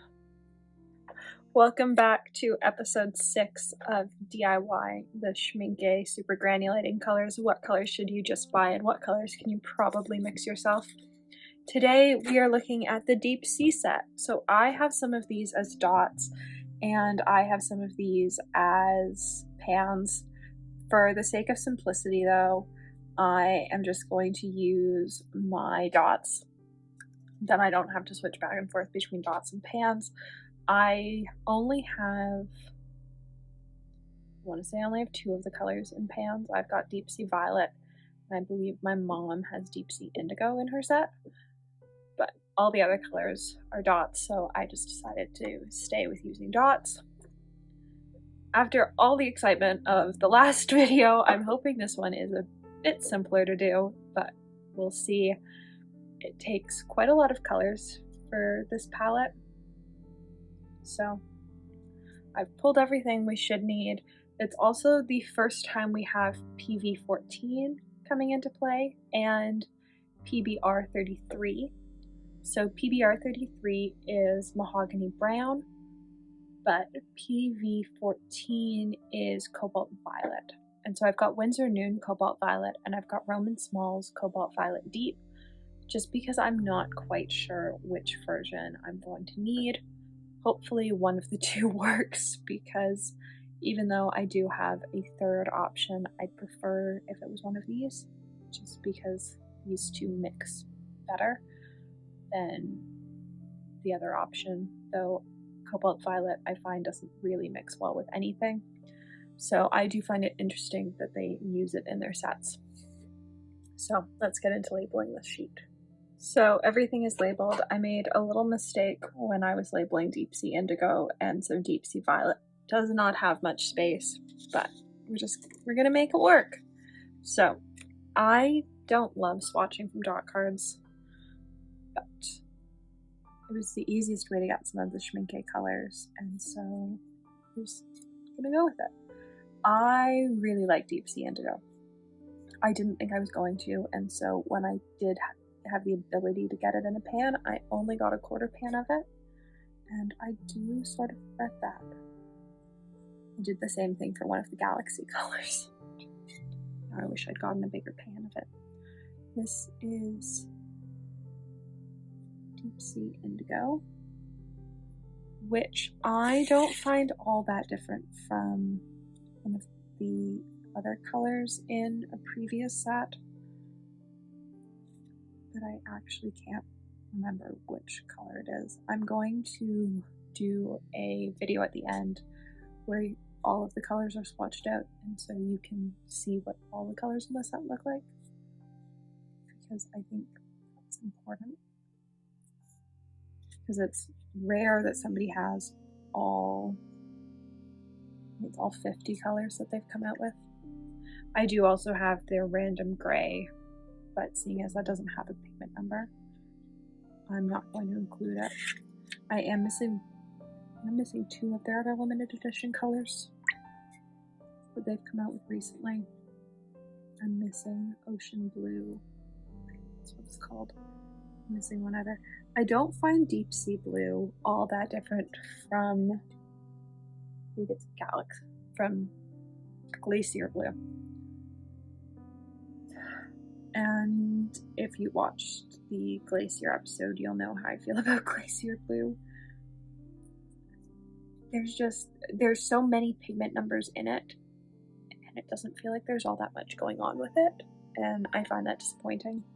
It feels like it just could have had more, and it sort of feels like it lets down the rest of the set. Glacier Green surprised me. I didn't think I was going to like it. I tend to not enjoy like dark teal granulating colors.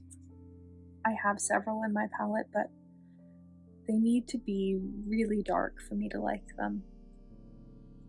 In this case though, I do actually like the color. It's got sort of a green halo effect to it from the PG-18. And then Deep Sea Black. I haven't actually been able to get the crazy granulation out of this. I've seen some people's swatches where it granulates a bunch. It seems to be granulating pretty well on this paper. It's the first time I've tried it on the Bao paper, but up until now it's been sort of spotty in swatches with getting it to granulate.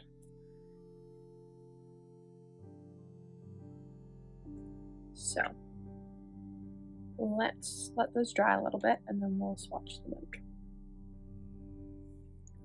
So everything sort of had a second to settle into the paper, and you can see the granulation effect starting.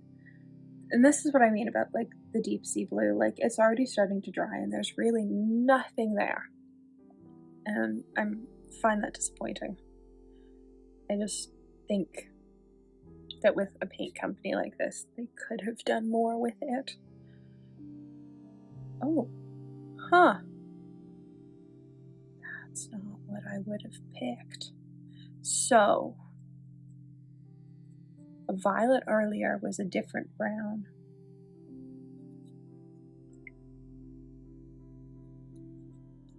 This time, though, we have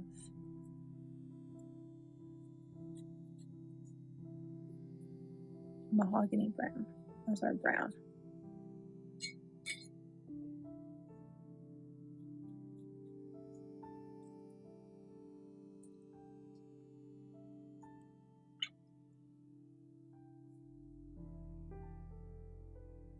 Deep sea indigo is PG18. So Viridian. Viridian and a violet. It's cobalt violet hue, which only they make. I think Dirty Blue has started to stock it. Oh, first try. Oh, that's fun. Look at that. I don't know that we've had a first try since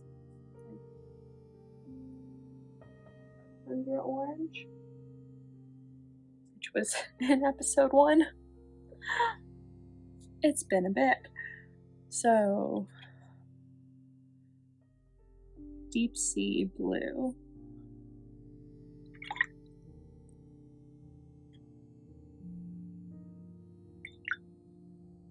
We're going to start with the Winsor Newton one, because I have a feeling we're still way too dark.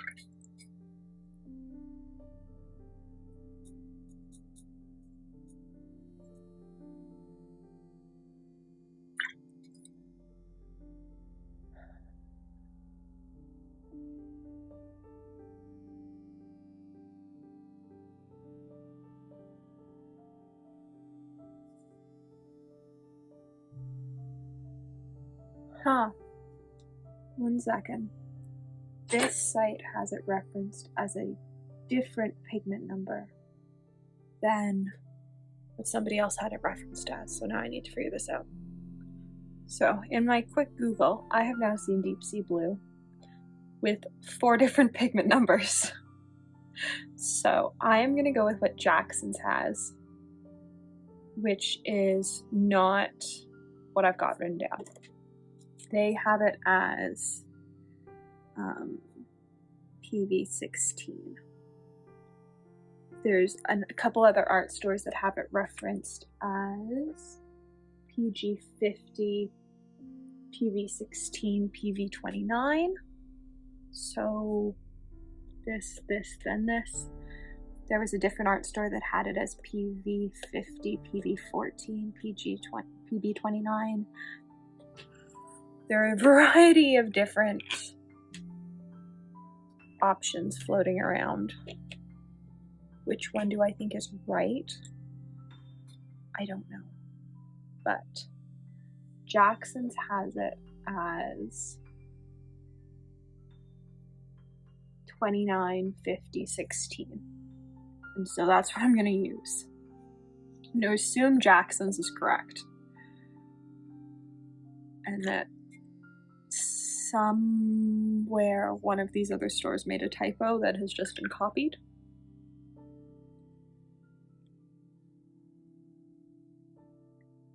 That being said,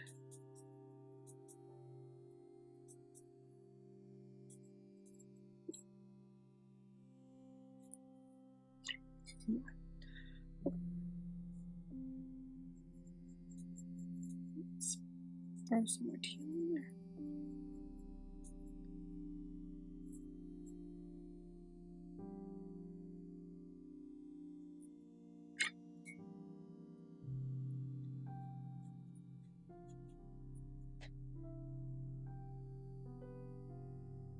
Let's try the other ultramarine blue.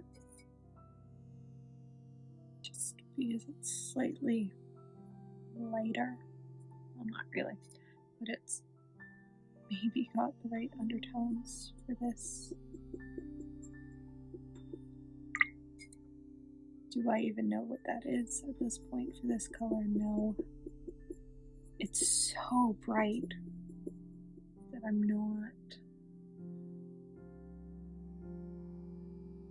not convinced.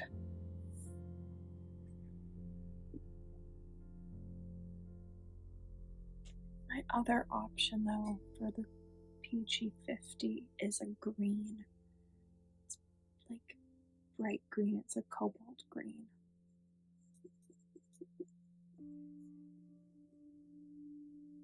Oh, there we go.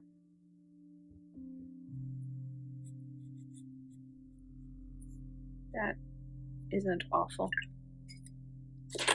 So that was a different ultramarine, which I think probably means that this one is going to use the same ultramarine. So let's just start with it.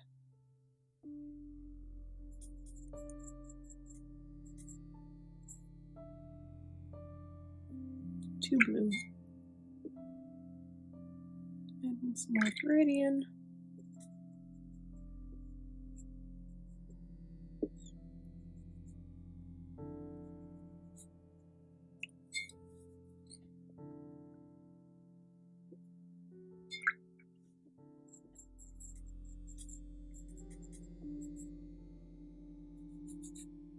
Oh, there we go.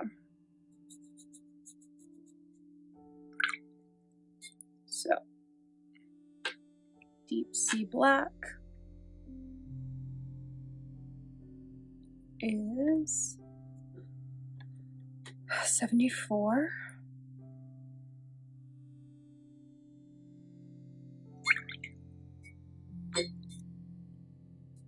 $11.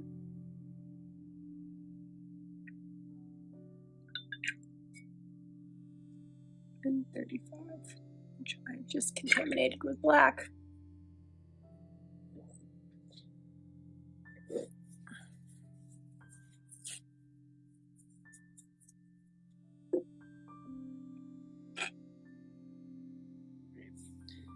We've saved my cerulean.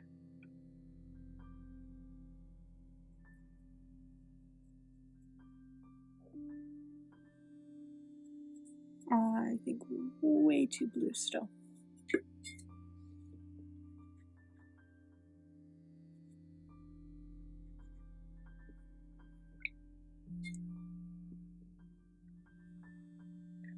For the sake of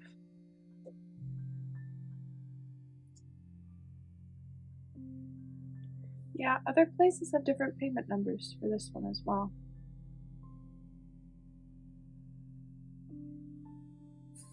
What does Jackson's have for this one?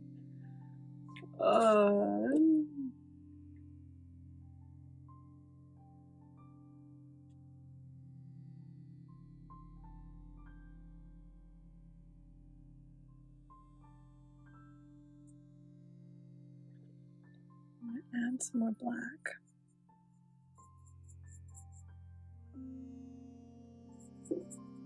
So Jackson's agrees with under the brush, but two other art stores have the black at a higher ratio than everything else.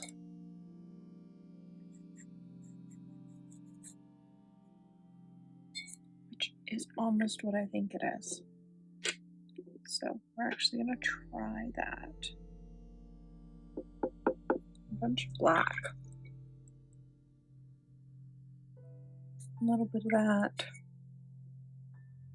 A little bit of that.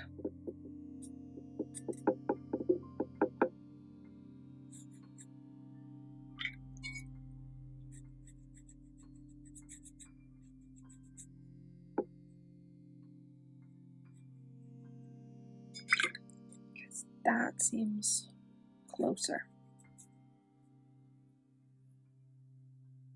Which means pigment numbers are wrong somewhere. This is not fun. Okay, so we have our Viridian. Our Viridian didn't change.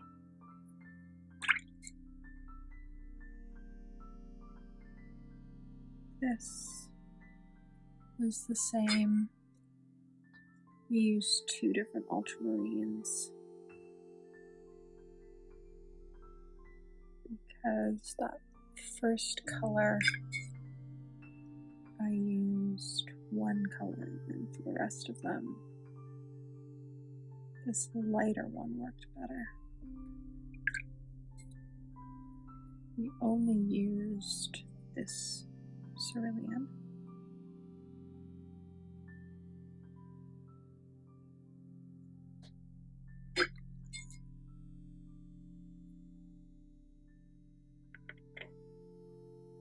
Swatch of this blue. This is cobalt blue deep.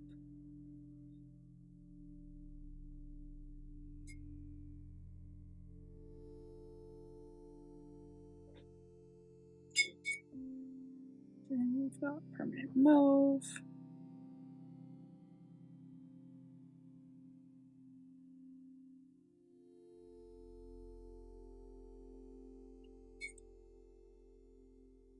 And cobalt violet.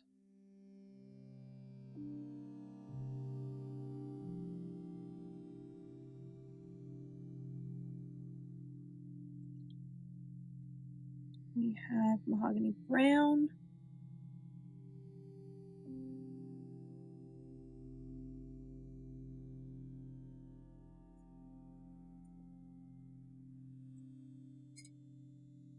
And Aquarius black.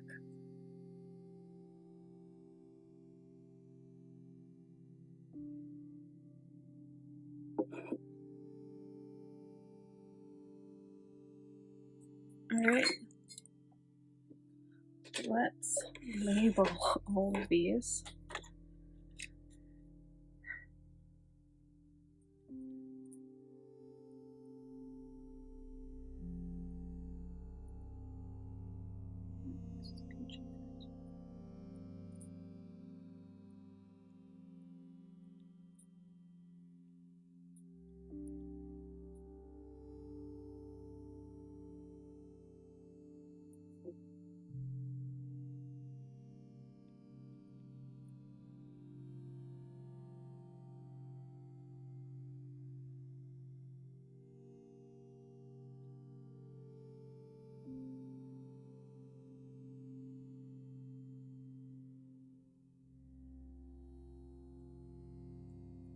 Overall,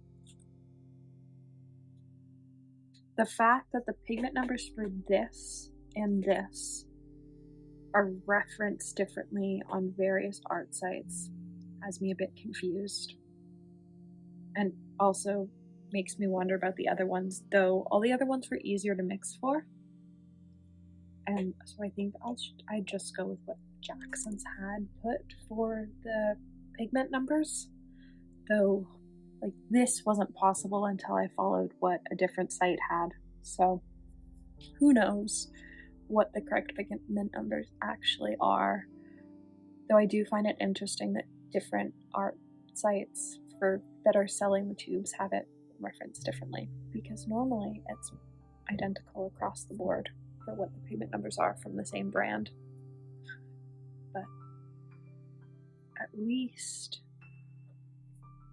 like this set seems to be the most mixable, I would say so far. This and Tundra.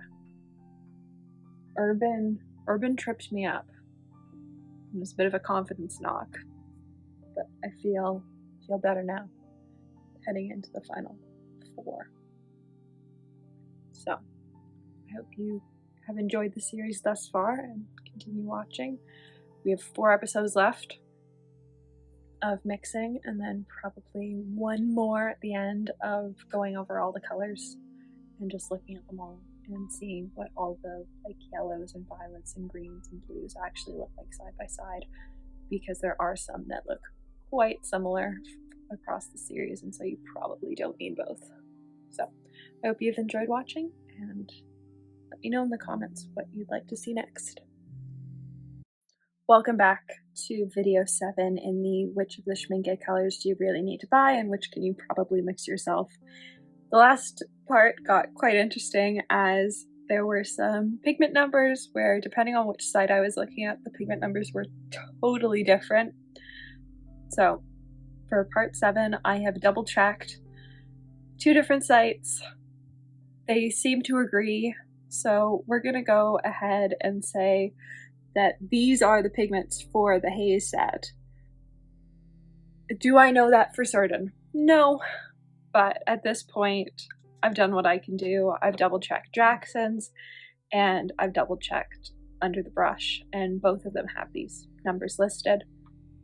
So I've also managed to misplace a pan of paint, which happens on occasion. So the green for one of the colors is going to be fresh from the tube. I don't think that will affect the mix too badly, but I did just want to say that because everything else is normally from tubes in pans that's dry in my palette, and I do have a pan of it somewhere. I just can't find it. I have torn apart my greens palette. I've looked all under my desk. My feeling is that it's probably got a magnet on the bottom of it, and I dropped it at some point and it stuck to a chair, which has happened before, so it'll show up at some point. But now we are going to jump into the hazes, which were a limited edition to Jackson's, I believe. It was the only place you could get it. I believe they're still the only place you can get the haze set.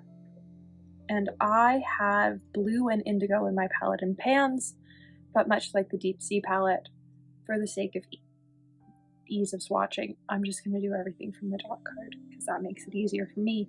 So I'm going to label this sheet and then we'll get into swatching them out.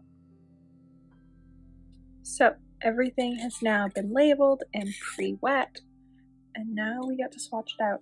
So I recreated Haze Pink in the Potter's Pink video without actually having Haze Pink in front of me. I was just looking at online swatches of it, and I would say I got pretty close. It's not exactly perfect, but it's most of the way there. It's as close as I could get without actually having the color side by side. That being said, I am using a different PB36 for these mixes. I went with a much more green version so far, up until now, but I might add the teal one into the palette. I've tried to keep the colors that I'm using pretty compact because I want to see just how many colors you need to dupe it, though we have had to add 2 different ultramarine blues to be able to make some of the colors work. So adding in another PB36 isn't going to be the end of the world, and I'm pretty sure I know which version I used.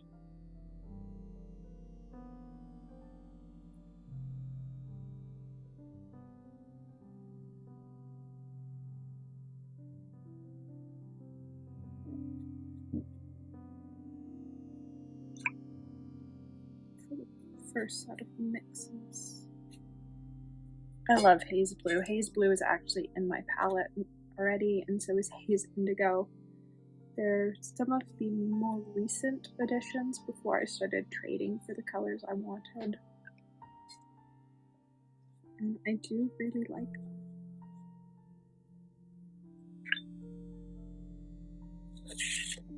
Haze Brown is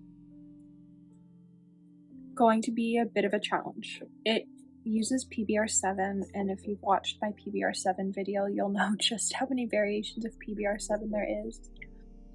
Just Jackson's own house brand of pigments has, it's like 32 different variations of the pigment for sale, which tells you just how many options are out there, and that's only from one brand.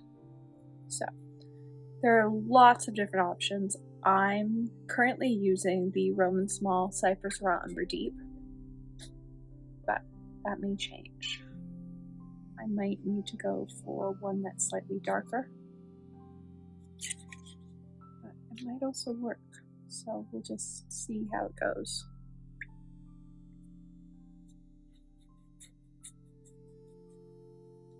And after all the excitement of the last video, I have double and triple checked pigment numbers, and so everything should be correct. So we're going to start with Potter's Pink.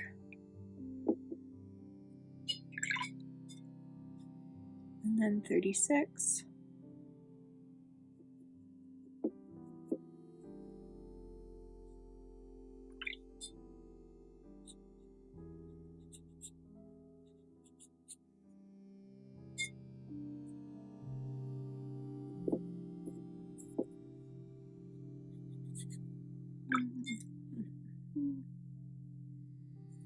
The trick is this is such, you're mixing two quite granulating colors that are both very opaque. Well, at least the green is, if it can be. But I think that's probably pretty good. We'll see how it looks as it dries. PY. Start with a good pile of that. I'm actually going to start with the other ultramarine blue. I'm going to start with Violet, just because of looking at the granulation pattern, it seems like that's probably closer.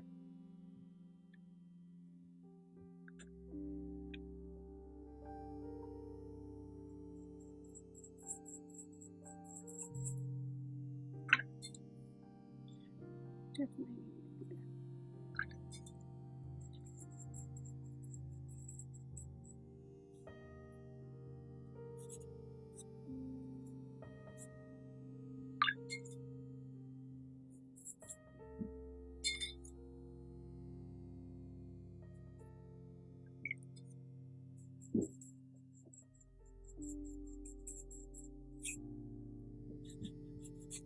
There we go.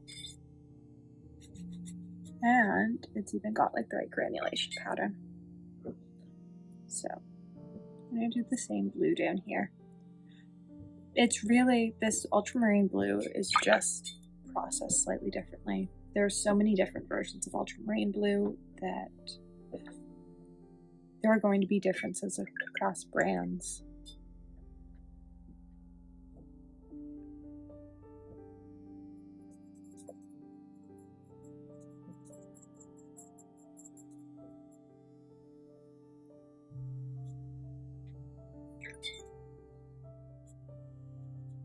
Did I do this in one? I might have done this in one. Let's let that dry. Haze brown. I'm not confident that this is the right brown. And I'm going to start saying that it's potentially not dark enough.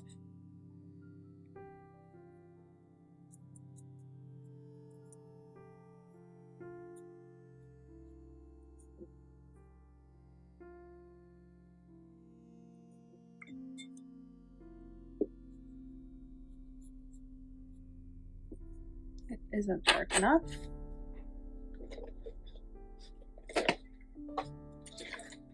So, which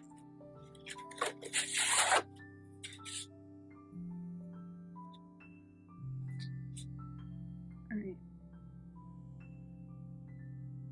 Looks like the only brown that I have that's darker, that's the right pigment number, is Daniel Smith Raw Umber. So let's go and track that down. Alright, here is Daniel Smith Raw Umber. So add a touch of Aquarius Black into it.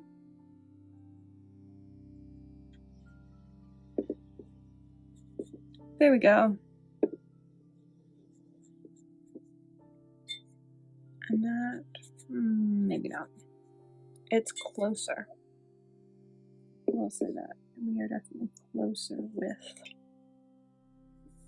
the raw umber.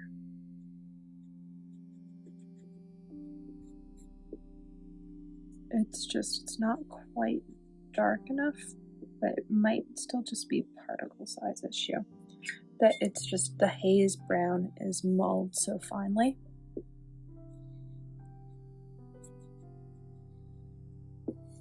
I will say though that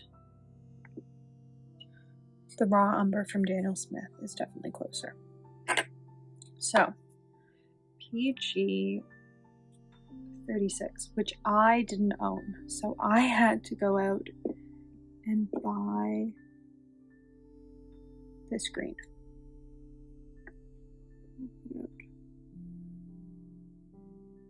Slightly more than I think I'll need.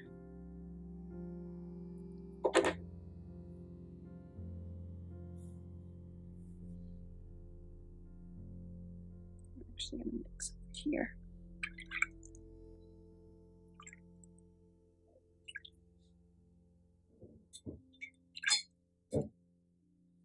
And 33.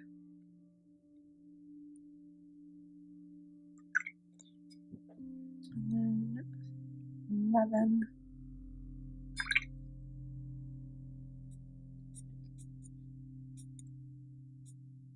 Oof, too green still.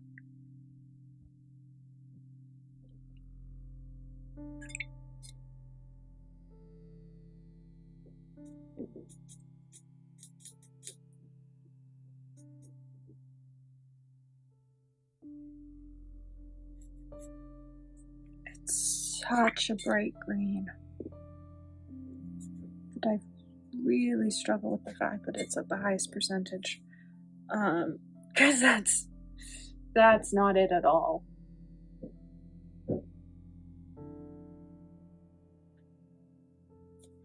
Okay, I'm gonna add some more mahogany brown to it.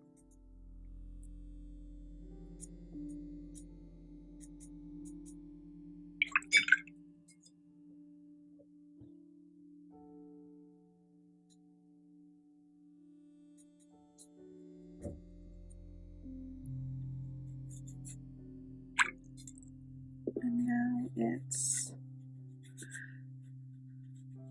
now it's brown undertoned. So it's got the slightest tinge of a green undertone, but it's almost not there.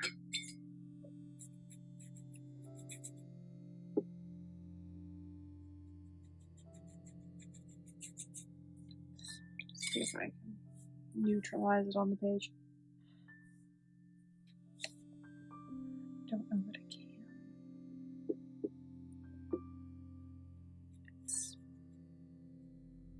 I wonder if this green comes in a less sort of neon shade. The only one I have is really bright, and I'm just not getting that.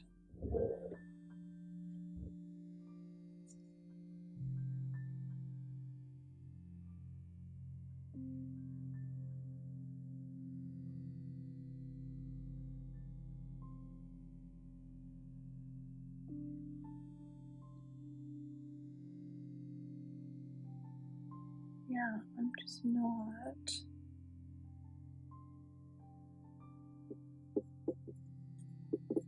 Added some more black.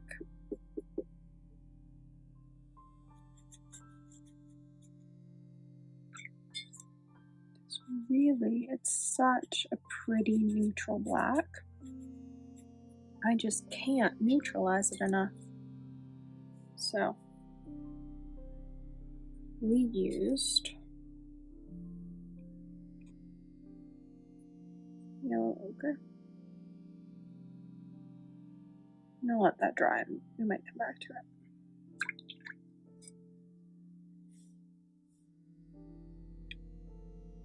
Fine.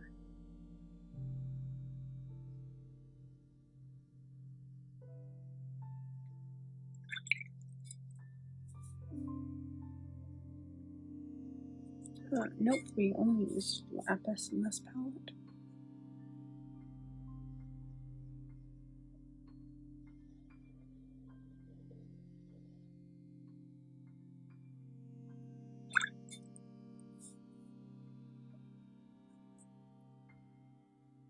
Stormy Seas.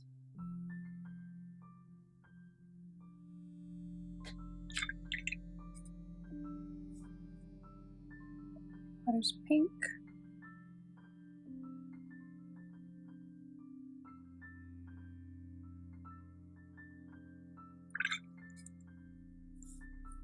We use 2 different browns. We try out 2 different browns. This is the Cypress Raw Umber Deep. And then this is the Daniel Smith Raw Umber.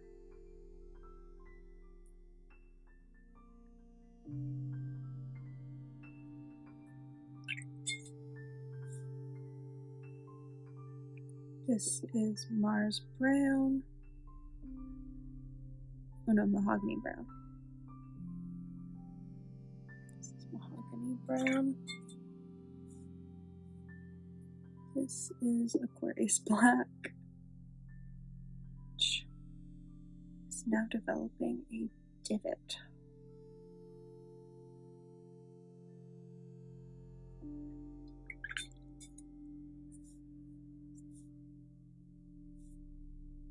Just make sure all the black is out of this brush before we swatch this green. So this is Winsor & Newton Windsor Green Yellow shade, which was the only PG 36 I was able to track down.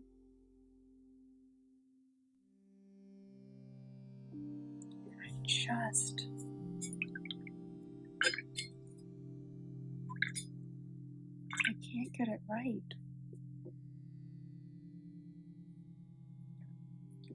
Let's do this one more time.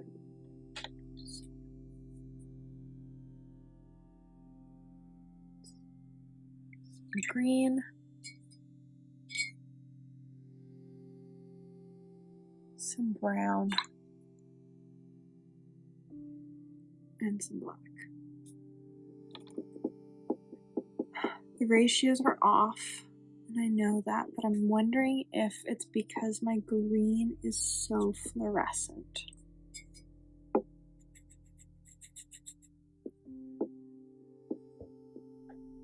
Because it's quoted as being a Thalocene green, and all the Thalocene greens I have are not 36. They're other pigment numbers.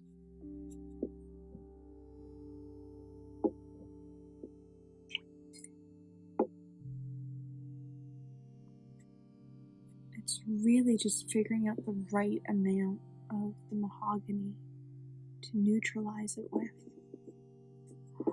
Is that it?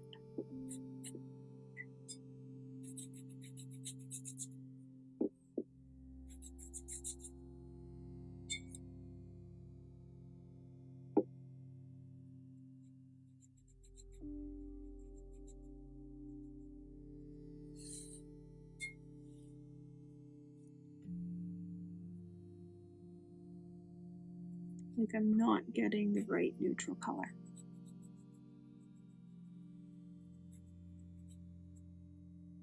Alright, let's let that dry. So I would say that the pink, the blue, and the indigo you can definitely mix yourself.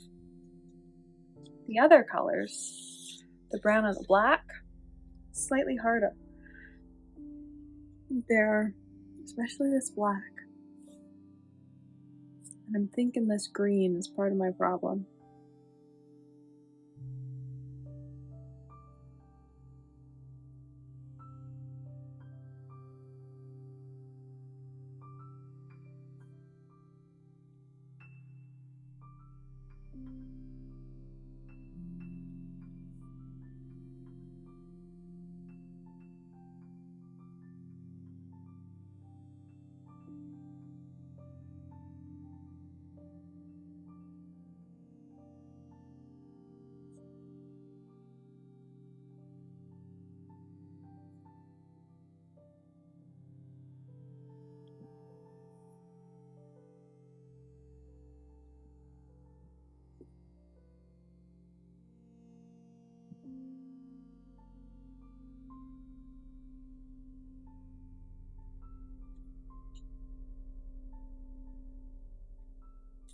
frustrating me that I can't neutralize that green enough. Because it feels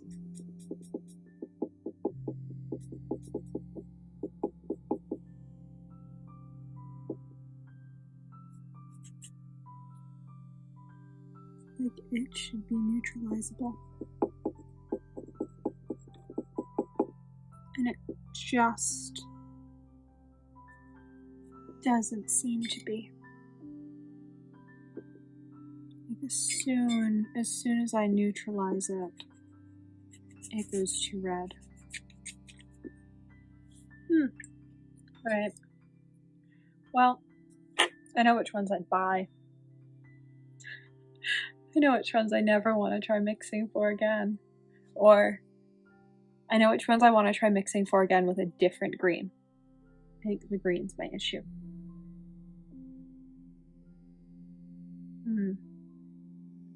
Learning every day. Welcome back to part 8 of which of the SCHMINKE colors do you need to buy and which can you probably mix yourself. Today we are looking at the Forest palette. I had to actually invest in all of these colors. I think Mom only had one of them. They weren't a set that either of us were super interested in. I've swatched them all out on the sheet that I've been using to like plan out this video series, and I have to say I'm still not sure. I don't know that I'd consider Forest Brown to be a brown. Looks pretty green, but we're gonna label the sheet and then we're gonna get into swatching them out and just see how we feel about them. I always pre-wet all of my pans, so everything's been pre-wet. Now we get to actually swatch everything out. So olive is pretty, but I don't know. There are other greens in the sets that I feel have sort of more super granulation to them. I feel like some of the I don't know if Forest was part of the very early sets or not, but I feel like some of the very early sets like Galaxy, Volcano, and Tundra really had that super granulation effect, and then the rest they've sort of tried, but it hasn't always been there. This is green. I did not like green. I was glad that I got green from somebody who was destashing it from their collection, and I did not pay full price for it, which is uncommon with me in paints. I'm usually, even if I don't like the color, I'm fine with having paid full price for it. This is one of those colors that I was not.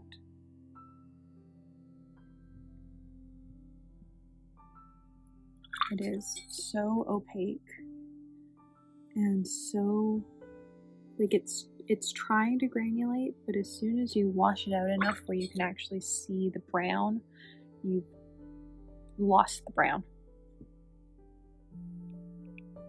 We've got Forest Brown, which I do like, but it doesn't look brown to me at all.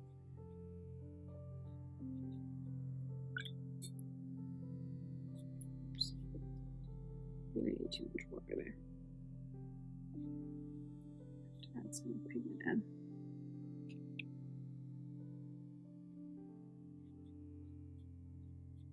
I would describe it as like an olivey green sort of. But it doesn't scream brown to me.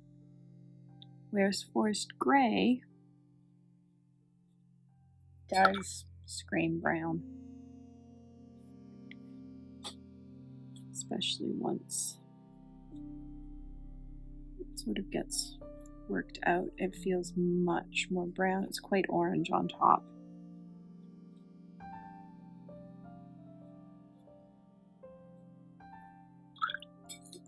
And then we have Forest Blue.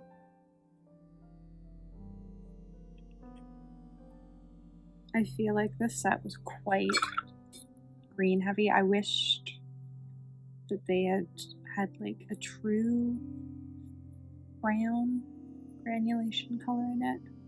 I sort of wish, I think it's desert brown is in this palette. Later on we'll talk about which colors I'd switch in a later video. So for Forest Olive, we need PBR 7.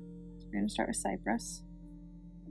Start removing all of these pants so we no longer need them.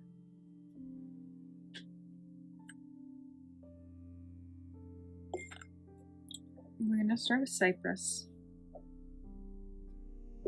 Mostly because that's what I've been starting for all of them. And even though now we've got the raw umber from Daniel Smith as an option, I'd rather start with Cypress. Just keep it the same. And then we've got Viridian.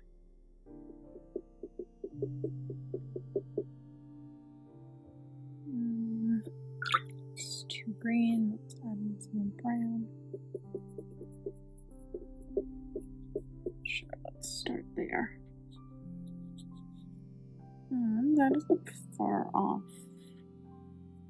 So let's go in with yellow.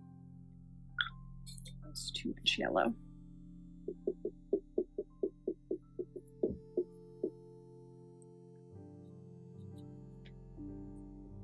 Yep, there we go. Stick that there.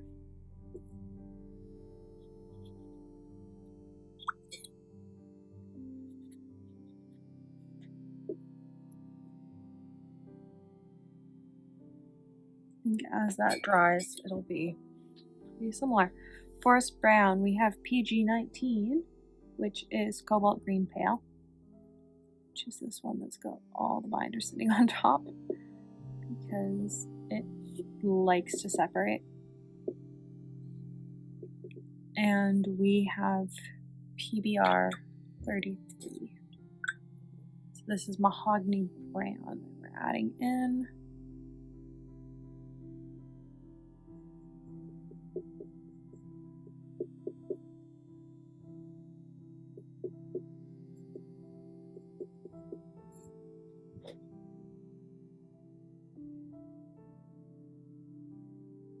So my cobalt pigments, my cobalt particles are too large, and so they don't want to mix.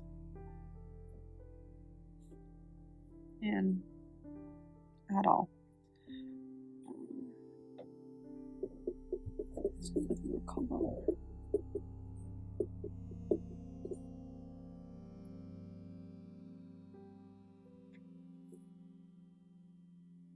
Just sort of do the heavy version. Okay.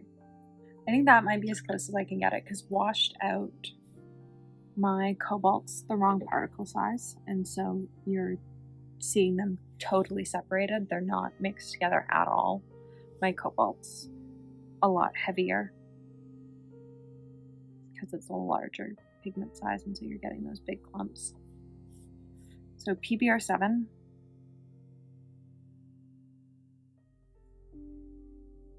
Seven.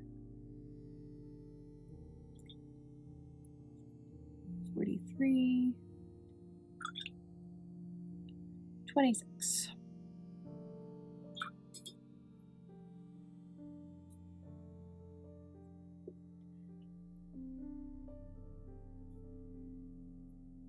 A color I like, not the color we're aiming for.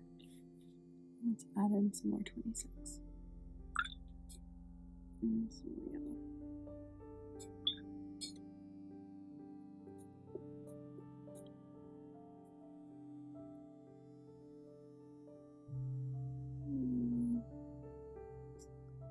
Still not quite bright enough. So we're going to add in some more of the brown just before I add in more other stuff, because by now we've used up quite a lot of our brown. We're quite heavy on the yellow actually, so we need that warmth. And then we're going to add in our 26.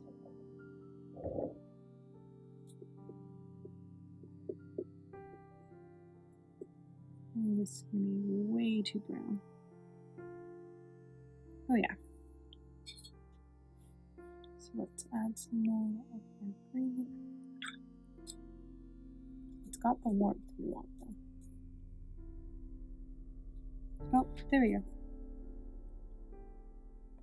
Maybe no.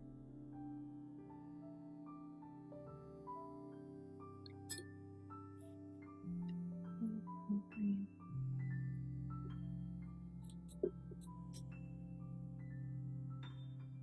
Aha! There we go. So it's actually pretty heavy on the green. I would say that's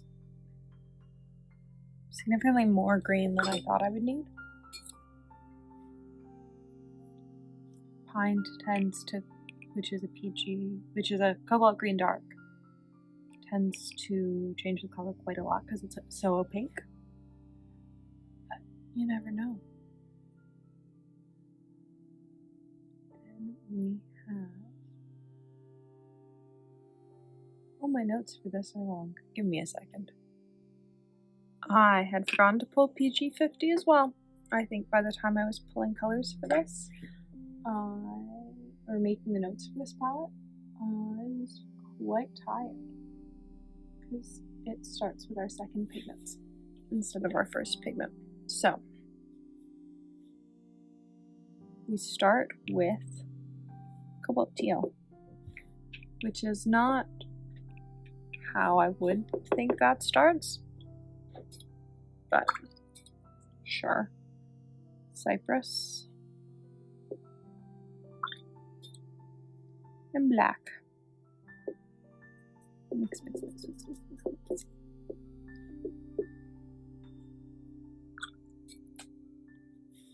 That's very green.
Okay. Sure.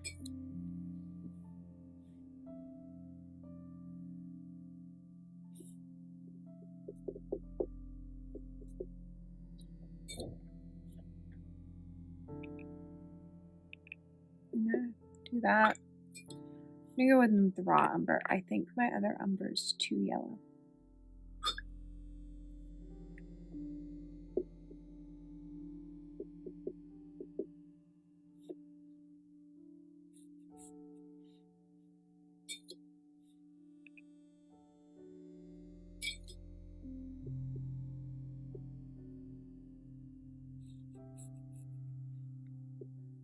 That seems better.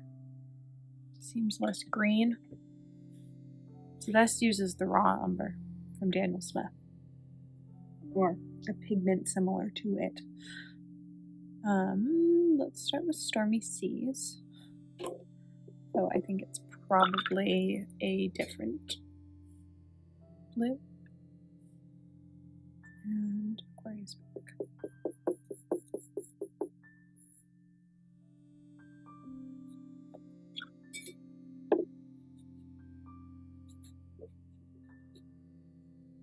Oh, actually, yeah, no, that's it.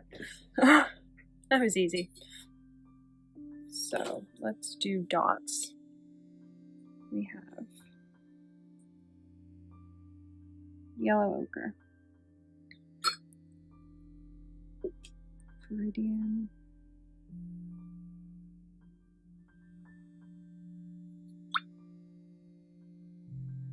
Cobalt Green Pale, which has huge binder separation issues, but has had those issues direct from the tube. They've been issues since the very first moment I poured it, and is a known issue of this paint. Let's do PG26 next.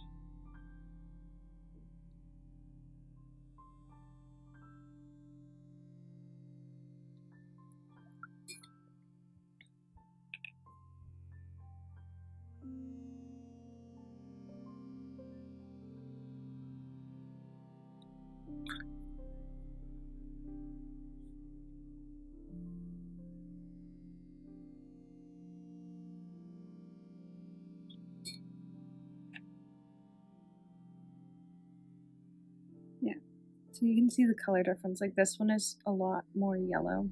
This one's sort of more neutral. But I like the granulation of this one more. So that's where I've been starting with the super granulating colors. It's what I tend to use in my DIY mixes as well.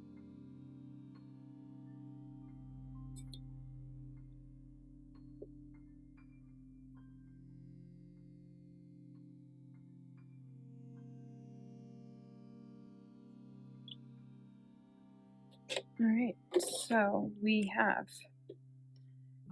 PY43,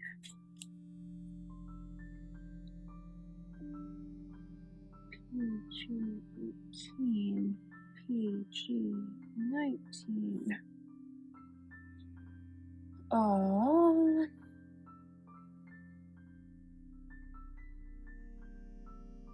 PB36. PG29, PG50, PBK, no, PBR7, PBR7, PBR33, PBK11.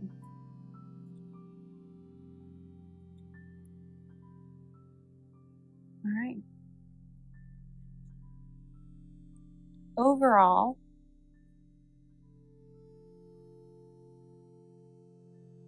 I think Forest Gray was the hardest to mix for. But once I figured out that it was the wrong PBR7, it was easier.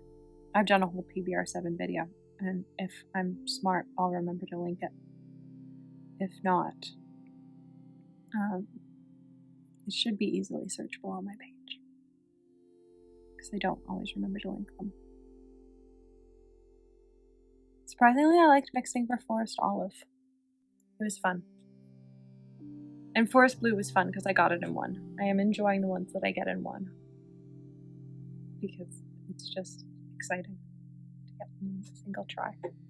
So I hope you've enjoyed part 8. There are 2 more palettes left to go, and then I think there's probably 2 wrapping up the entire series videos, but we'll see. Thanks for watching. I'd love to know what you think below. Welcome back to part 9 of which of the SCHMINCKE super granulating colors do you need to buy and which can you probably make yourself. Today we are looking at the Desert palette, which is the second to last palette in this series. I can't believe we have made it to this point. We have covered Tundra, Volcano, Urban, Shire, Glacier, Deep Sea, Haze, and Forest. And after this, we just have Galaxy left. And so we are going to get into filling out all the information on all the colors, and then we're going to get into swatching. I have triple checked all this information. We've had 3 videos where the pigment information for some of them has been different, depending on the site you're looking at, where I have accidentally pulled the wrong colors. I have triple checked. I have everything we need, and we're going to get into this. Everything is all labeled. I do like when palettes have sort of a theme, and so this one is another one where it's a PY 159 theme, where it's all but one color include that, and I do enjoy that. I think the cohesion is really nice. I wish more of the super granulating palettes had that. I think only this one and Urban, maybe one other, have that sort of overarching theme of a single pigment being in almost all of the colors. I wish that they'd picked a pigment for each of the palettes. I think that would have been really cool.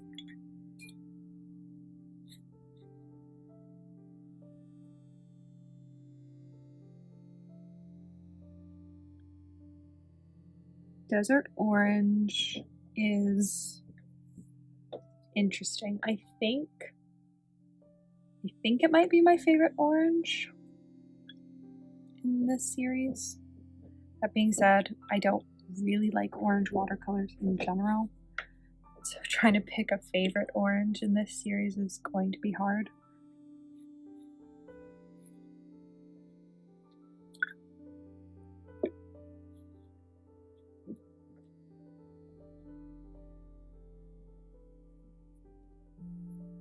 Desert Brown is quite orange undertoned, which is nice in the sense that it works with the rest of this palette. There are some of these palettes that I find there sort of feels like there's one color that's an outlier, or there's one color that's too similar to the rest. And Forest Brown like really doesn't seem like a brown. In this case, the brown feels like it's part of the set while still having the same undertones as the rest of the set, which is something that I wish that they kept in some of the other palettes. I am finally getting my wish of a gray that is not blue undertoned. I think we've had 5 so far that have all been blue undertoned.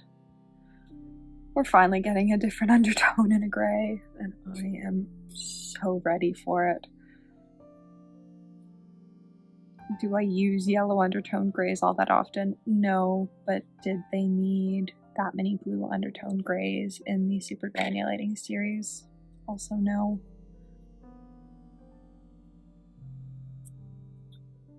And then we've got Desert Green, which is, in my opinion, the oddest color in the entire super granulating series. I have it in my palette. I don't know that I've ever used it in a piece. I can't really figure out how or where to use it. It's a green that's got cadmium red underneath.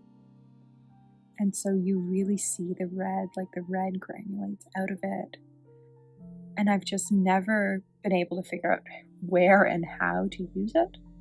So if you have any advice for where you use Desert Red, let me know. So I'm going to scooch these out of the way and we're going to start mixing. So Desert Yellow is PY.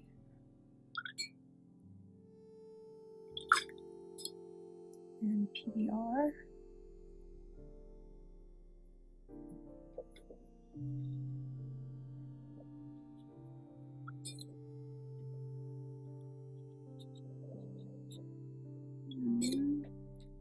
I don't know that I got that in one.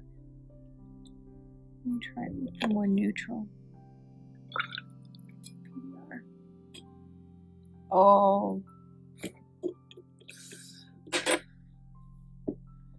Here's a Q-tip.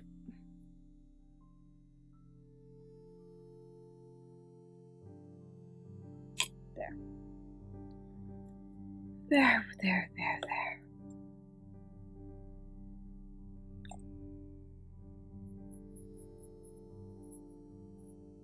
Oh yeah, that looks better. There we go. So, the Daniel Smith one. So I'm actually just going to use the Daniel Smith one in all of these mixes in this palette going forward. Except that it doesn't appear in any other palette going forward. Cool! Cool. 33. I do like this way of making the orange with the brown.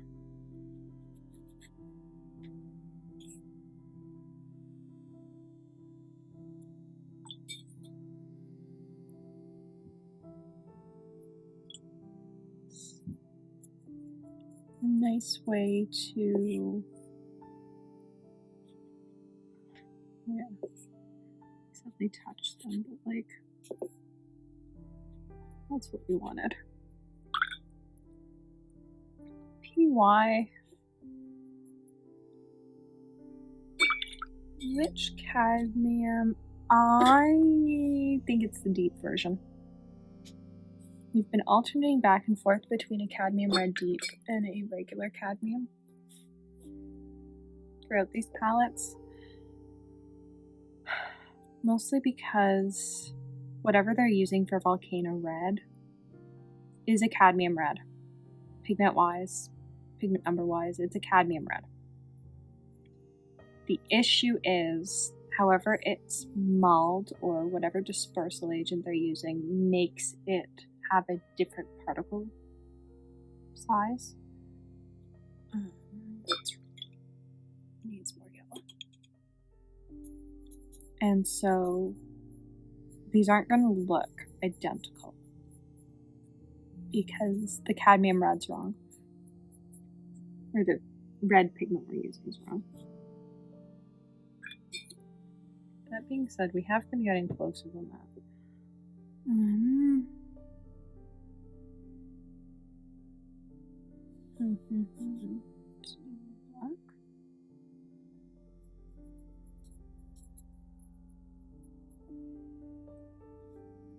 What does it look like in a pan?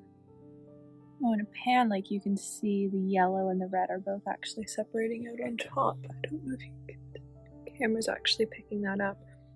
But it's sort of got like yellow pockets and it's got red pockets. So this was poured from a 5ml tube because Jackson's had them on sale at one point.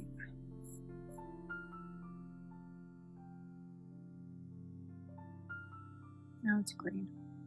Okay, we're gonna come back to it. We're gonna come back to it because I need to think about it for a second. Desert Gray is PY and black,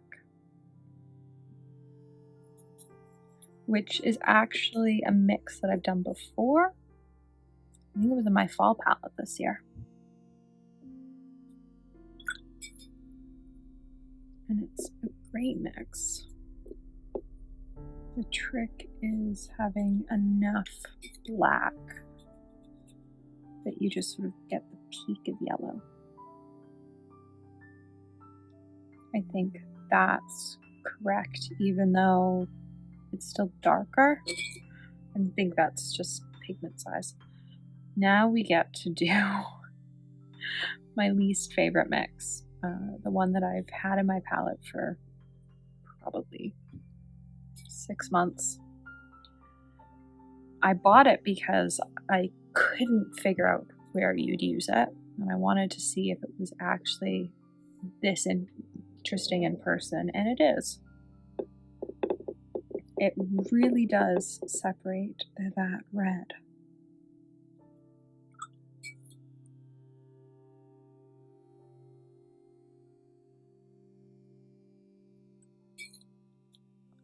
It ate all the cadmium, and so we're going to add a bunch more cadmium red. And now we've made a red, which is not what we want. And we're going to add some more green. The trick here is that both pigments sort of eat each other up. And so you need to create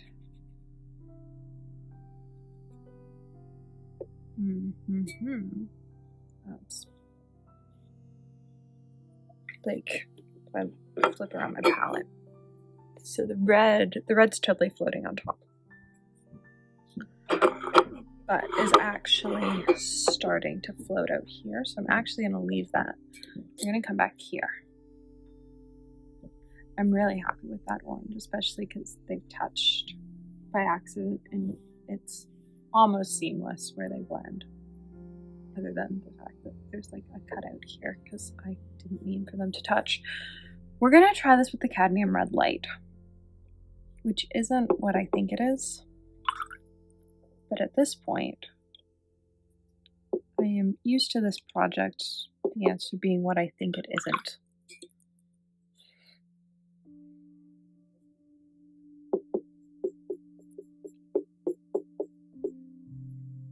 It's too red.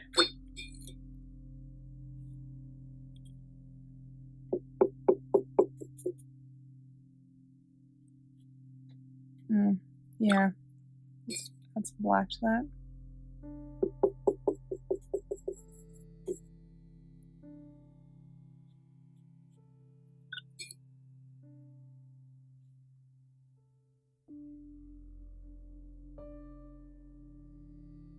So it's quite a lot of yellow, like an almost absurd amount of yellow. And I will say that none of these pigments on my palette want to mix with each other at all, which is pretty normal for them. They're all different particle sizes, and granulating pigments will always separate out on your palette, just some more than others. And in this case, they are separating out quite a lot because I'm working with a whole bunch of different mixes and not really mixing them thoroughly. I'm okay with that. I don't know what I've done to create that, but I'm okay with that. I am like slightly less okay with this. It doesn't have the right amount of red. So now I'm almost wondering if it's a mix of cadmium red and cadmium red deep. Are they playing with two different size pigment particles?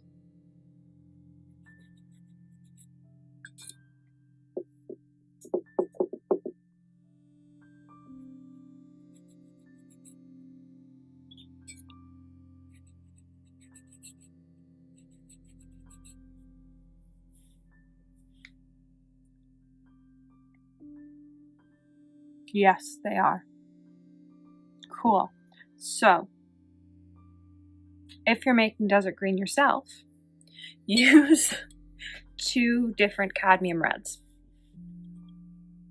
so that you've got the variation. Oh, this is so contaminated. So that you've got the variation in particle size, because there just isn't enough variation in the single version. It's still too red, but I think if I add a touch of green and it gets to go here,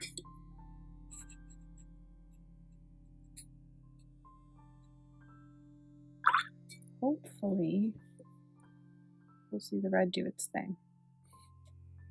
But I might have added too much green and all the red might be gone. Pigments are finicky. If you've seen any of the paint mulling videos on YouTube, you've probably seen them mix colors together where you don't think they're going to end up with the color that they get. And that's because some pigments totally eat up other pigments. And PG26 is one of those colors where it can totally eat up other pigments.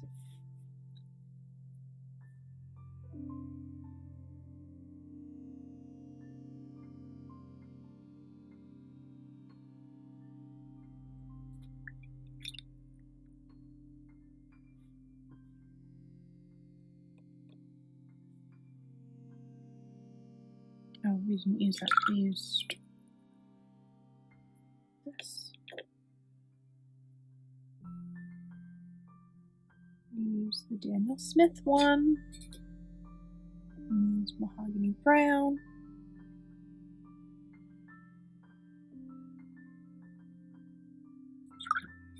And Aquarius Black.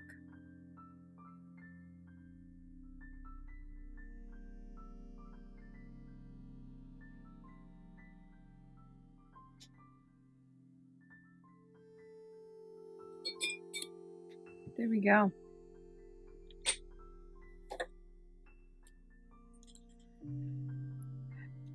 PY159, PG26, PR108, PR108, PBR7, PBR33, PBK11. All right. So I would actually say that this was probably the closest to this. It didn't have as much of the red separation, but you have the same like green and red halo effect. This, the red and green flipped. And so what was green in this one is red in this one. In this one, you just like lost the red altogether, which is sort of what I expected based on how much green I accidentally added to it. But it's a color I've never figured out how to use. And I paint quite a lot. Let's try it one more time. Okay. Let's add a tiny bit of the light version. And we're actually just gonna wet the page.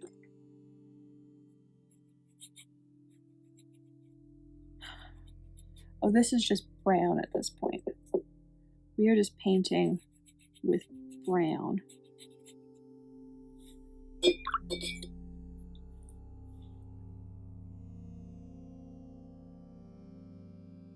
think it's too red.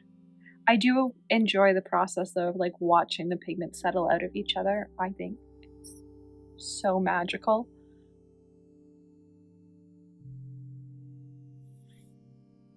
You're too red.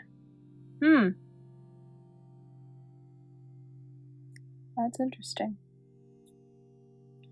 Okay. Do green. Let's do the deep.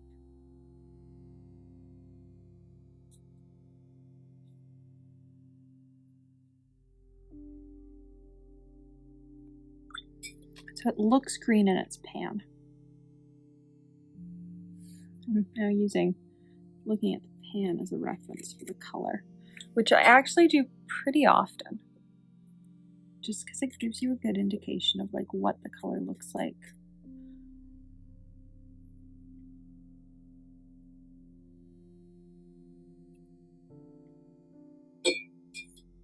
So that was way too red.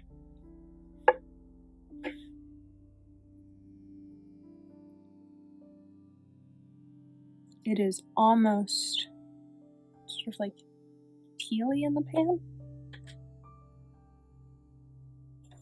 I would think that it had a phthalo green in it as well, just to get that bright green along the edge. But apparently not.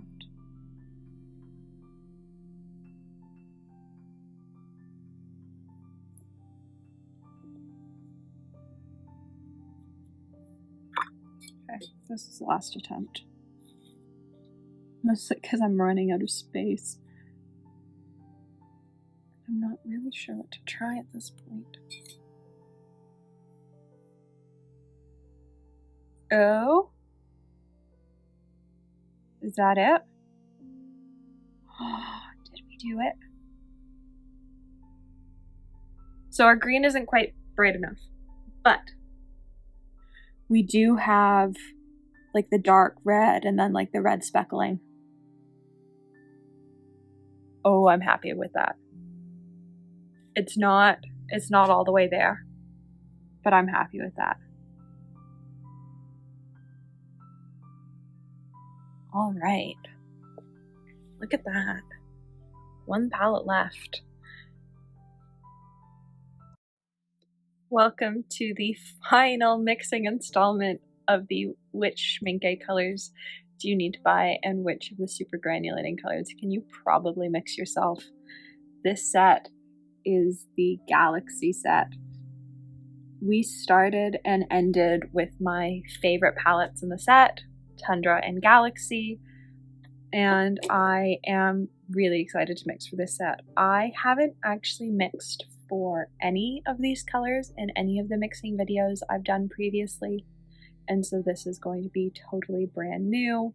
It has some of my favorite colors in it, like Galaxy Bat Black and Galaxy Brown, as well as colors like Galaxy Purple that I only got in a quarter pan because I didn't think I was going to like them, only to discover I actually really like them. So we're going to get into labeling the page as always, and then into swatching and mixing.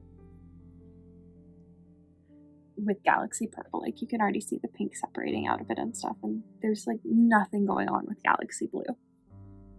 Galaxy Black I actually like, which surprised me. I wasn't sure that I was going to.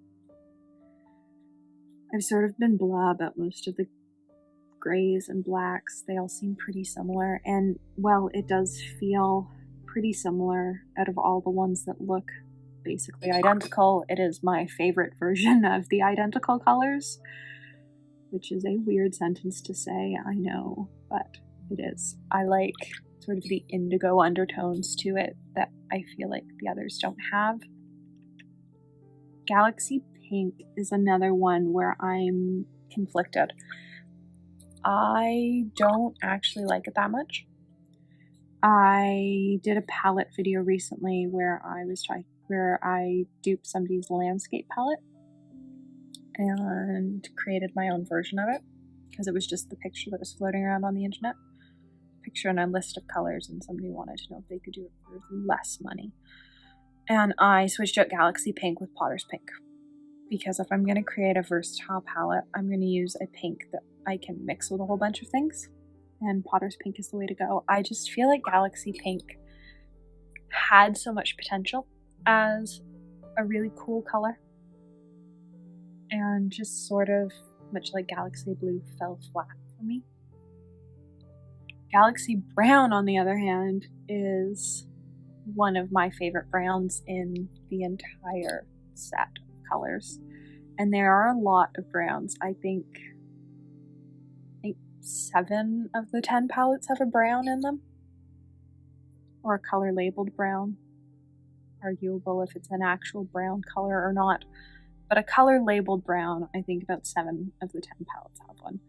And Galaxy Brown is one of my favorites. It granulates really nicely. It's got purple in it, and so I really like its undertones. Its base is a brown that I quite enjoy having in my palette. And so at least 3 of the colors I use quite a lot. One of the colors, Galaxy Pink, I don't mind, but I just feel like it could have been better. Galaxy Blue, I don't get the point of. I get how you could use it in a Galaxy piece. I just feel like as a super granulating color, they could have done something so much nicer and so much more impressive. And it just sort of feels like it fell flat. So we are going to mix lapis. Oh, I guess I can move these. Either way, I've started mixing in a different section, so we're just going to continue mixing there. Mix lapis and Potter's Pink. I love Potter's Pink. If you've watched any of my mixing videos, that will be easily aware of. I love Potter's Pink. I think that should separate out pretty nicely. Galaxy Blue is this and lapis, which is interesting. I don't know that it's all that different from the mix we had for Deep Sea Blue.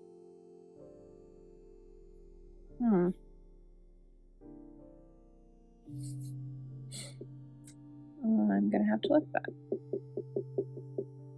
because that doesn't seem all that different. Also doesn't seem all that different color-wise from Deep Sea Blue.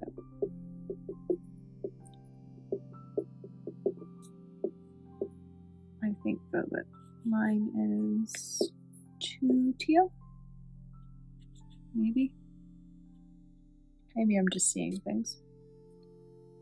But I think I am too teal. Yeah, I'm not sky blue enough.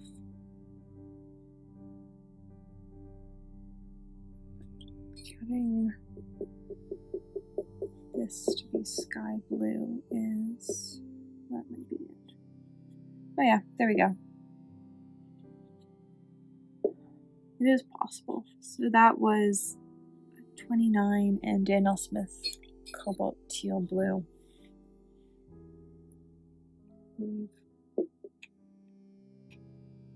Yep.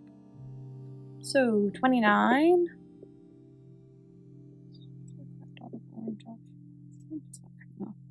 29 and PBK11. PBK11 has gotten a lot of use in these palettes for various mixes.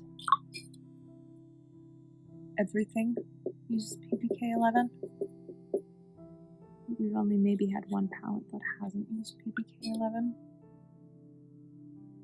Everything else though is.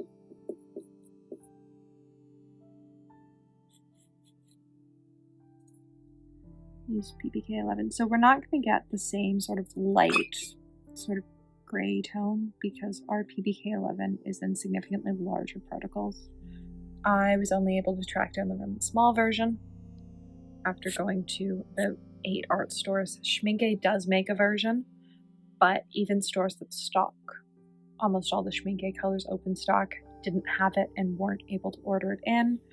So I don't know if that means that even though they say it's still around, it's not really still around, or what's going on there. Next up is Mahogany Brown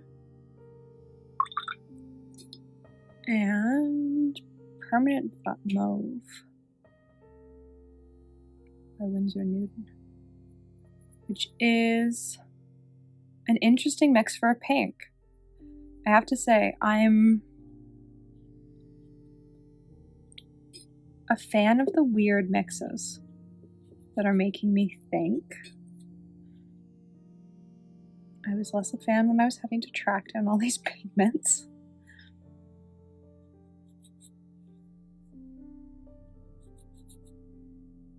No, the first one was right.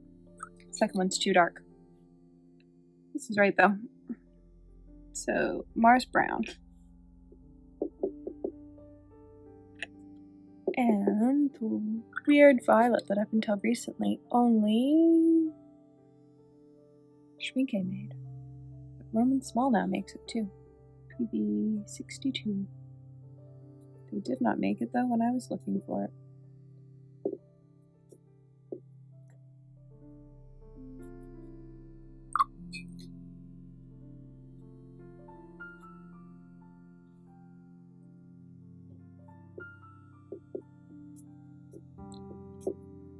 It's mostly brown with a very little tinge of violet that just sort of granulates.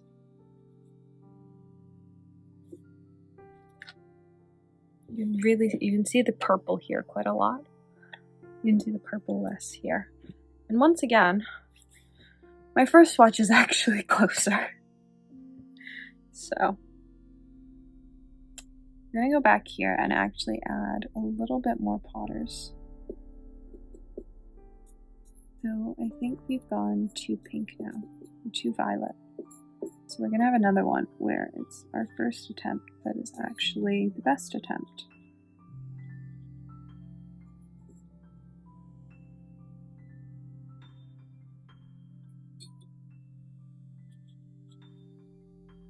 So, Cobalt Teal.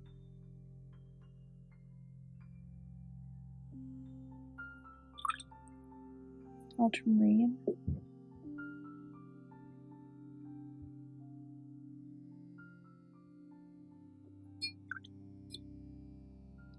Perm Mauve.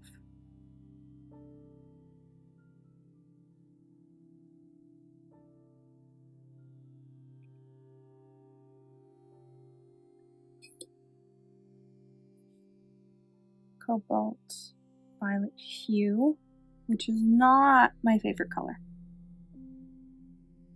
But it's used in some of these super granulatings. Potter's Pink, which is one of my favorite colors.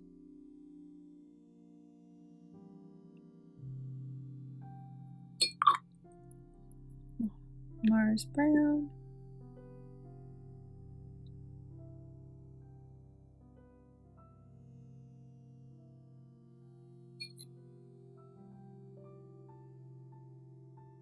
Mahogany Brown. I would say color palette wise that makes up these colors, like this is my favorite collection of dots. They are such a me color palette. They're even more me than the Tundra color palette.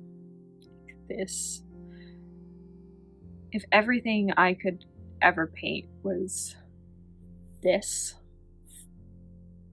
I would be so happy. Except for the fact that I love granulating greens. Yeah. Oh, I love this color palette. So, PB29, PB16, 62, PR233, PBR6, PBR33, PBK11, PG50.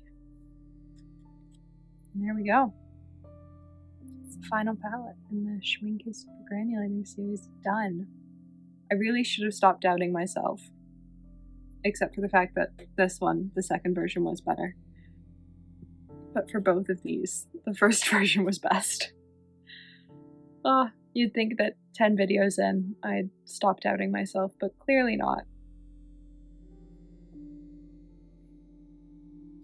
I hope you've enjoyed watching these. Let me know which mix was your favorite. Have you tried any of them yourself? Are there any that after seeing me try to mix them all, you definitely just buy and save yourself the hassle? I know there are definitely some that I would just keep buying and not try and mix, but there are definitely some that after doing these mixes, I think I just mix.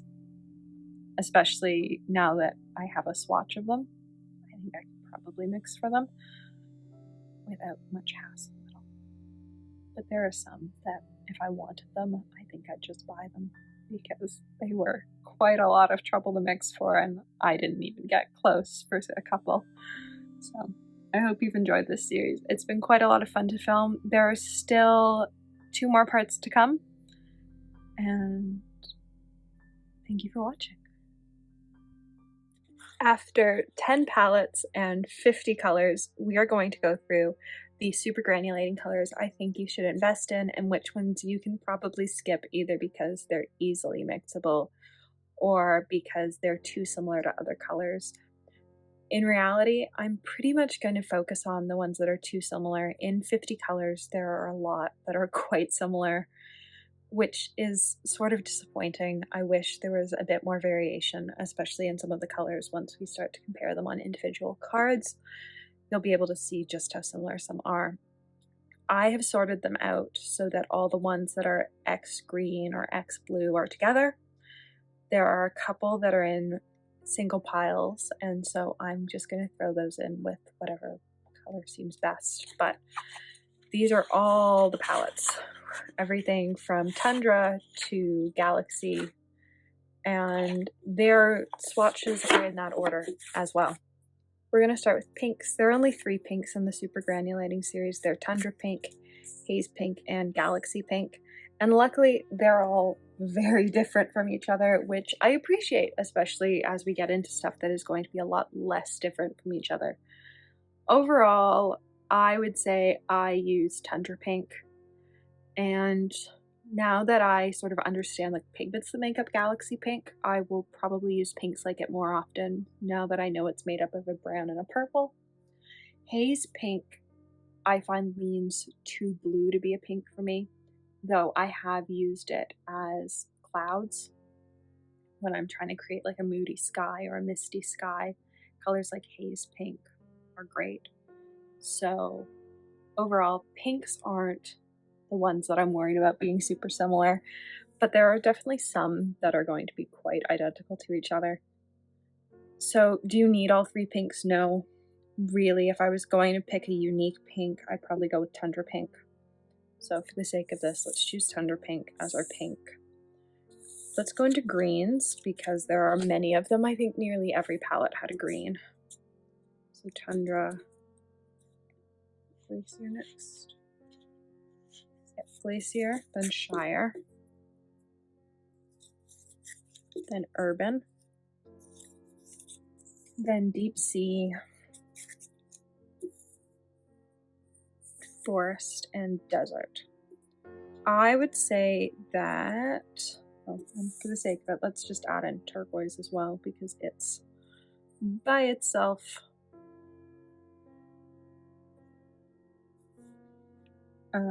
Glacier turquoise, I dislike. There's really nothing going on with it. There's none of the crazy granulation. And I just sort of find it meh. So automatically it's getting eliminated. That is also how I feel about forest green. Desert green, I've never been able to find a use for. Deep sea green, it's got some granulation, but I don't love it, so it's going to disappear as well. Now we're down to 4. Glacier green, I actually like. I use it quite a lot in skies and water. Shire green, I also like. It's quite a bright green with a dark blue to it. The way I paint, though, I tend to reach for colors like Urban or Tundra Green more often. Though I wish Urban Green had a bit more going on with it.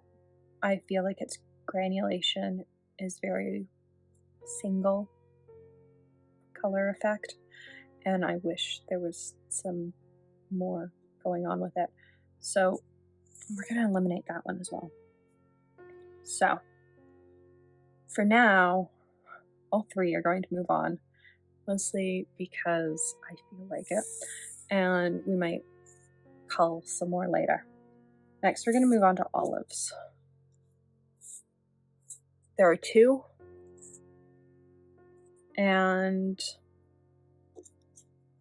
Shire Olive that I actually like. It is Shire Olive that I actually like. We're getting rid of Shire Green, and we're keeping Shire Olive. I don't like... Did I like Forest Olive?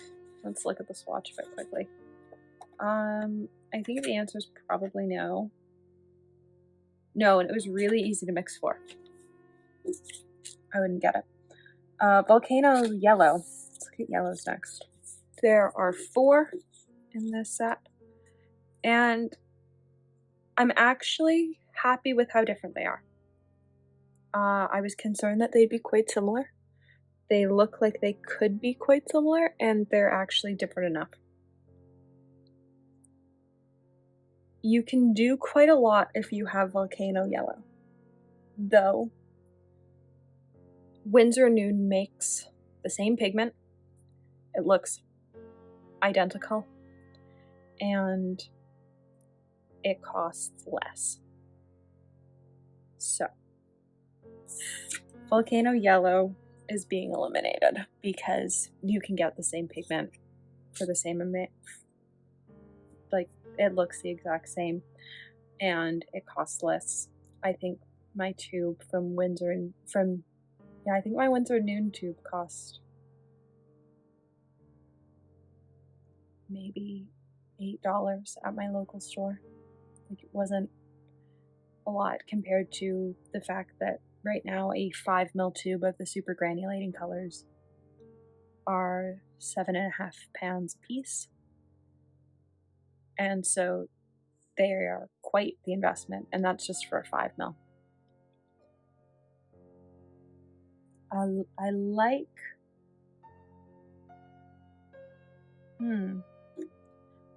I'm going to say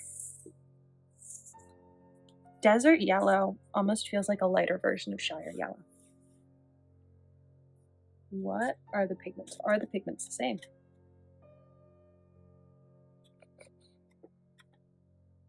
No.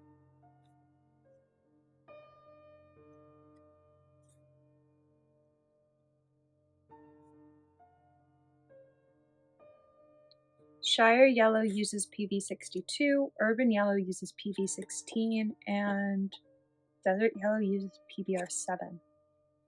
Okay.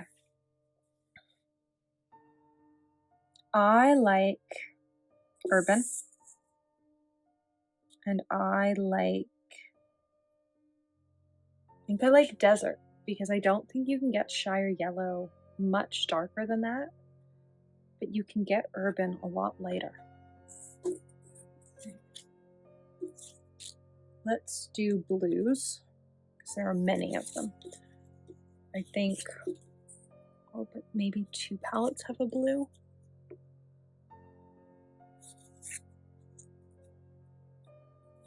Oh, but 3.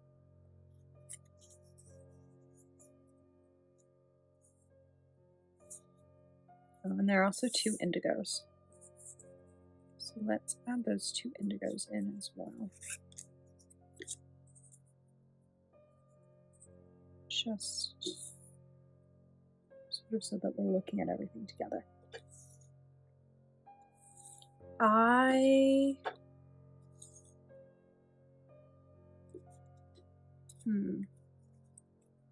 Okay. Deep Sea Blue and Galaxy Blue are boring.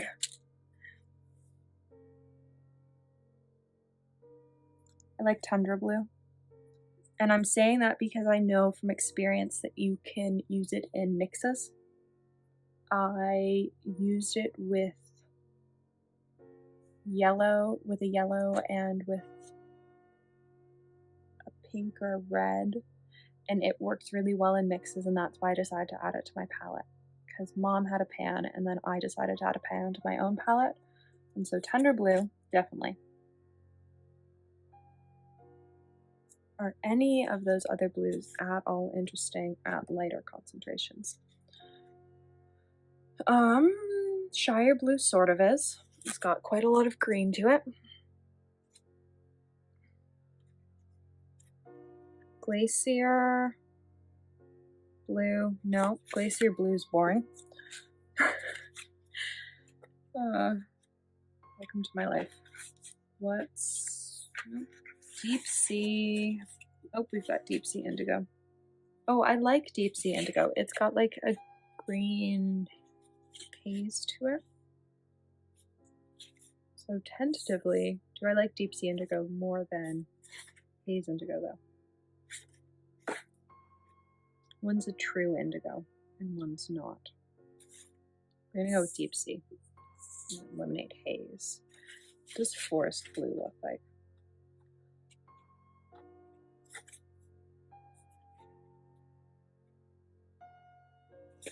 We're gonna move on Forest Blue. We're gonna get rid of these.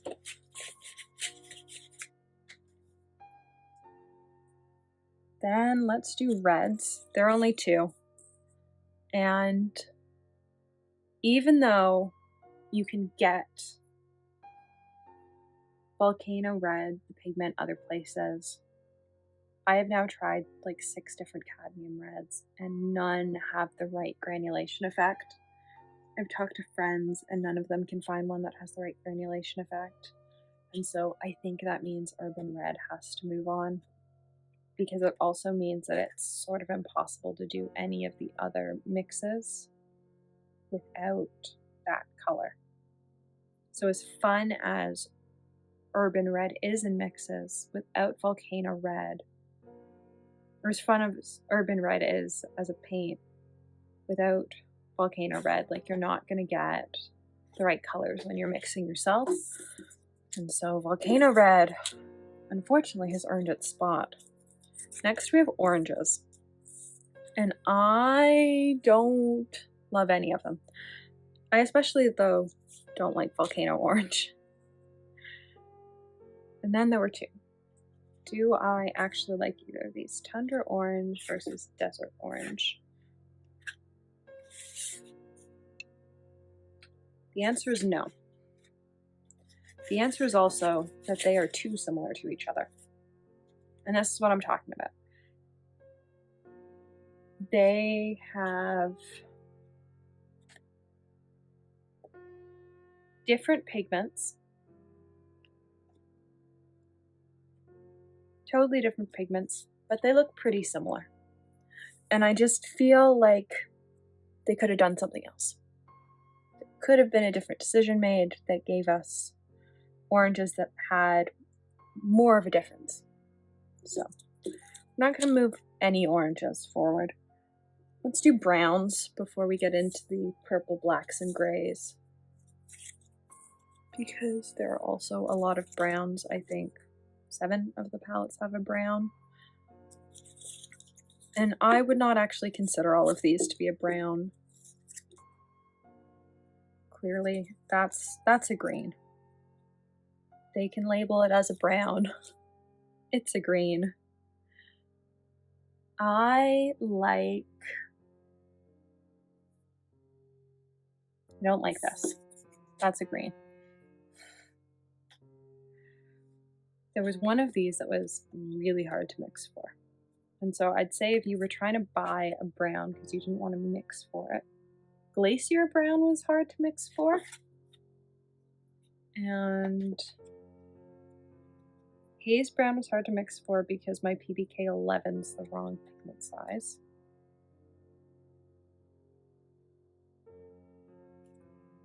It's Urban Brown like. Oh, Urban Brown. So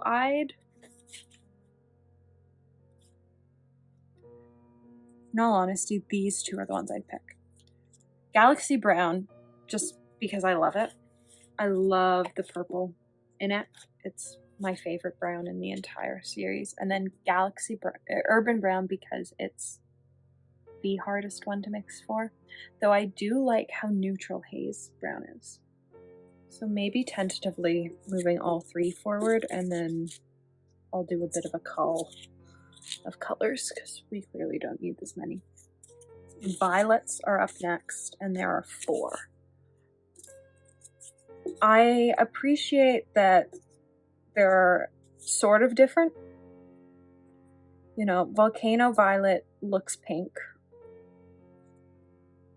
Deep Sea and Tundra aren't that different, and then Galaxy is different enough. I would go with... It depends on what you're looking for. If you're looking for something that can be both dark and light, I would probably go with Deep Sea. Just look at the swatch. Yeah, Deep Sea. There's already... That's Volcano Violet versus Tundra Pink. There is a difference. One has blue in it, one doesn't. But if you're just looking for like a pink or a pinkish color, like there's a pretty good difference. You could probably justify having both in a palette. I have both in my palette. I also hoard paints, so like a squirrel. So yeah. That being said, I don't actually use Volcano Violet that often, so I would probably get rid of it. I would keep... I want to say Galaxy, because it's my favorite. That being said, I think Deep Sea is actually more usable.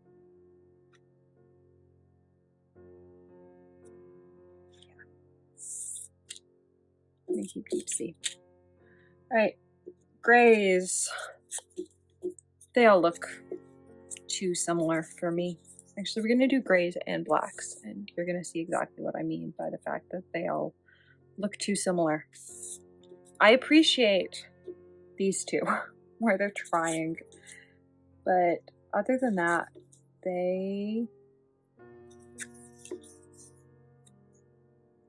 other than Galaxy Black, they all look pretty similar. And I take issue with that because I have so many fantastic handmade granulating grays that don't look the same. And so I know it can be done. There is no reason for this section. Like, there's no reason for these 4 sort of desert gray as well to all look that similar. But they do. I would keep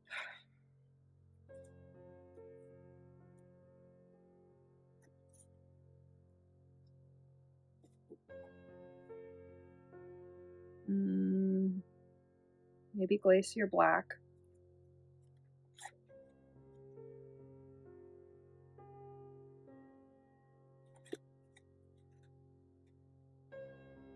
Alright. I would keep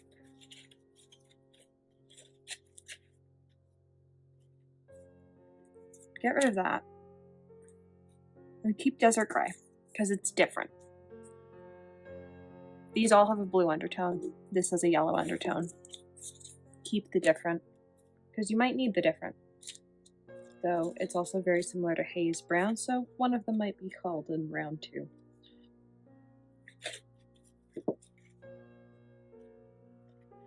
I really like Galaxy Black, but I think we've already got a dark blue.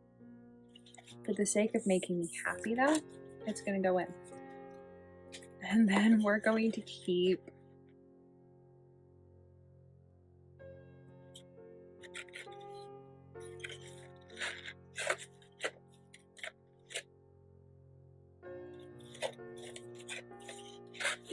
really, we're gonna keep one of those colors. But in all honesty, there's not a huge difference. One has PB35, PBK11. One has PY159, PR108, PB35, and PBK11. One has PB74, PBK11, and PB35. One has PG36, PBR33, and PBK11. 3 of them contain some combination of the same pigments plus something extra. So, does it make a difference which we keep? Not really. Which one is the darkest is how we're going to decide. And I believe that's pretty black. Sort of black. Nope.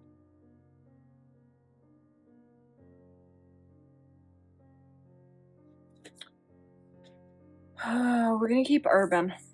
No, we're not. We're gonna keep Haze. Purely because I'm tired of keeping colors that come in sets that don't exist. So, here are the colors that made it through the first round, though I think we're gonna cull again because it's quite a lot of colors. It feels like it's too many, and that there are probably some similar, like those 2. So one's a brown, one's a gray. Which is which? I'll have it be known, I'm not normally this cynical about paints. If you've watched most of my videos, you'll know that. My issue comes from the fact that these colors are so expensive. They're so expensive, and there are so many that are similar that it just sort of feels icky. Like it feels like they should have done more to create different colors. This is also a really unbalanced set. It is very blue and very green, and we are going to get rid of Deep Sea Indigo. We are going to get rid of either Haze Brown or Desert Gray.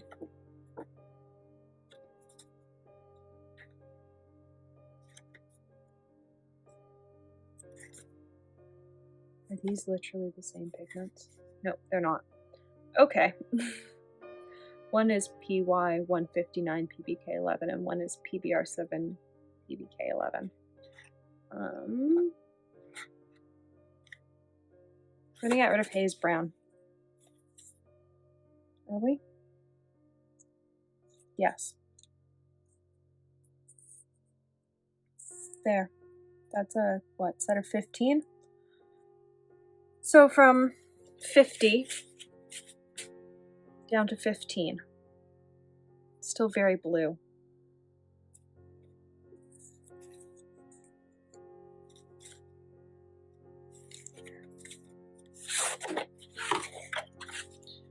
Galaxy Black versus Tundra Blue.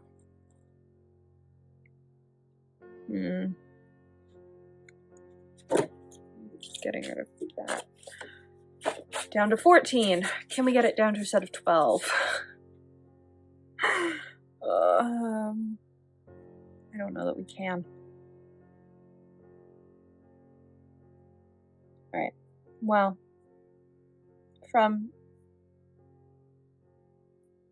50 down to 14 isn't bad. Still very blue. Let me arrange this like I'd have my palette set up, and let me just see how I actually like.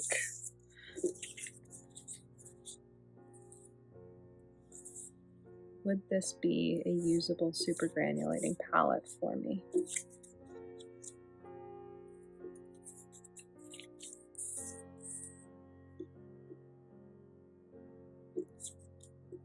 And if not, what would I add or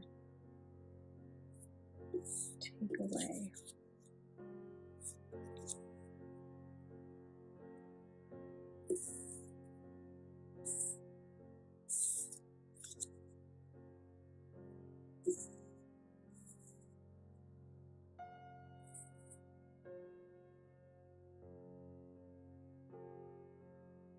Okay, now that it's actually in the order of my palette,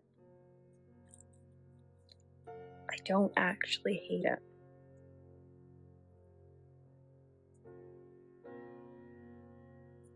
Because you'd have the yellow, but you wouldn't have the SCHMINCKE version.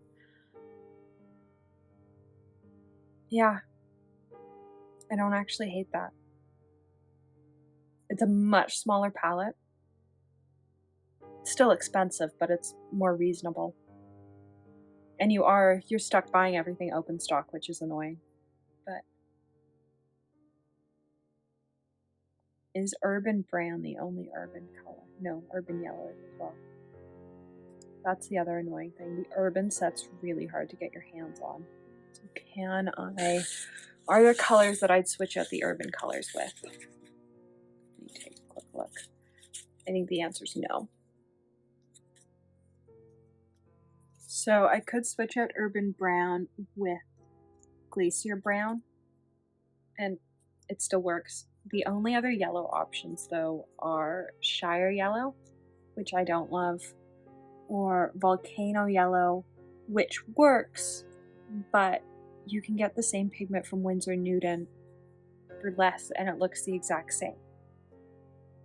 So I would put it in with the concession that, yes, put PY 159 in the palette, but don't necessarily buy the SCHMINCKE version, buy the Winsor Newton version, because it's cheaper and it looks the same.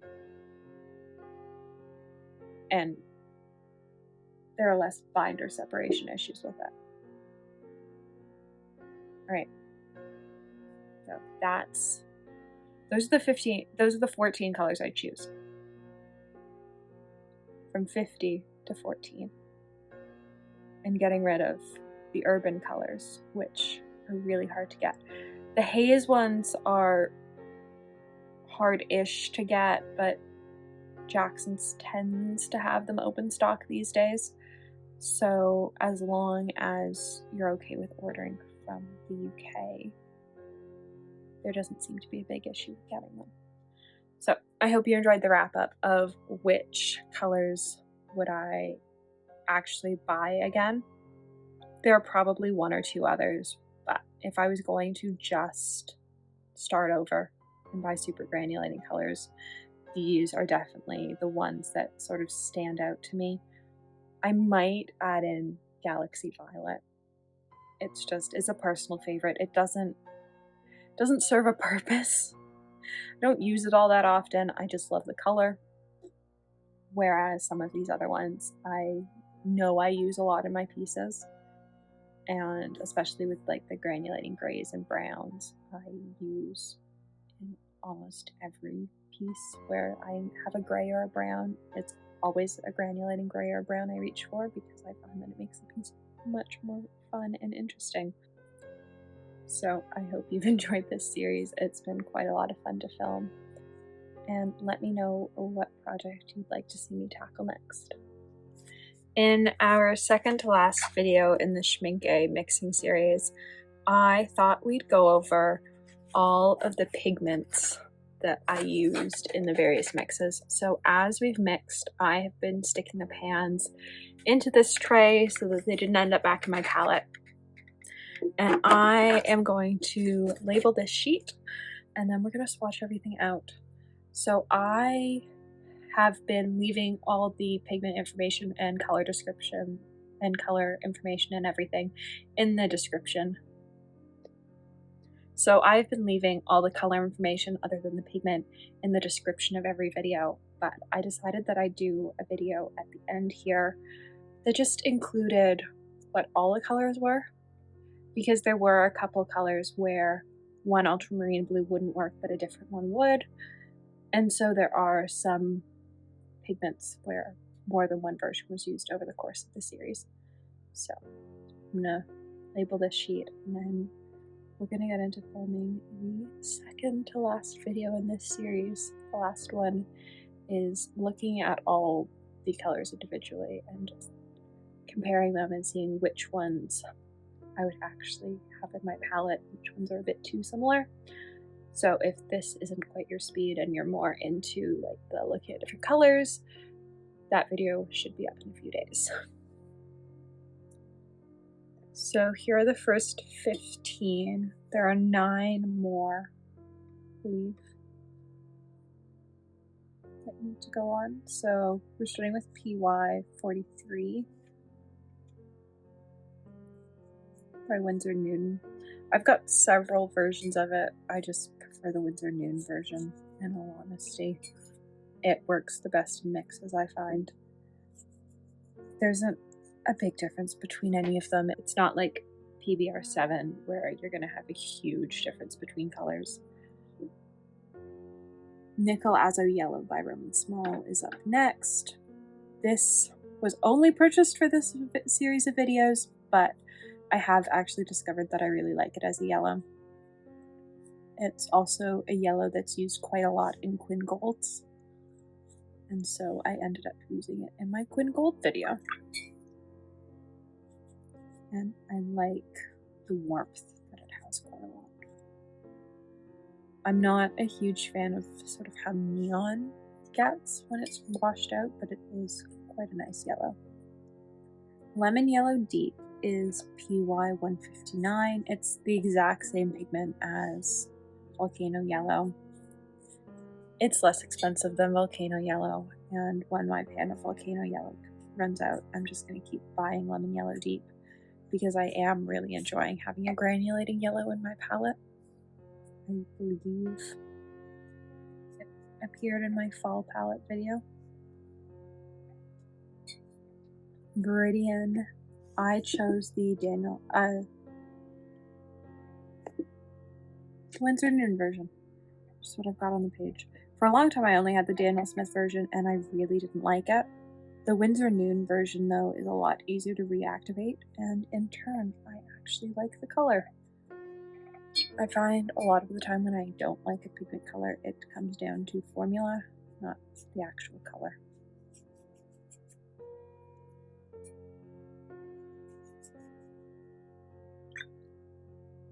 Cobalt Green Pale is a color where I'm pretty sure that I just don't like the color. It likes to separate from its binder quite a lot. I tried mixing it in the tube, I've tried mixing it in the pan, and even as it dries it separates, and then as soon as you wet it, it starts to separate. Pine next to it does the same thing. The difference with pine is it sort of stays with its binder once you mix it. Cobalt Green Pale doesn't. It's such a thin color that once it's down on a page, like you've got the whole like halo effect that you get when you've just got binder on a page. And I don't love that effect in paints.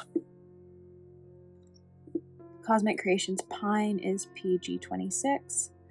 I love this color. It's super opaque and it doesn't get as much love as it used to just because of how opaque it is.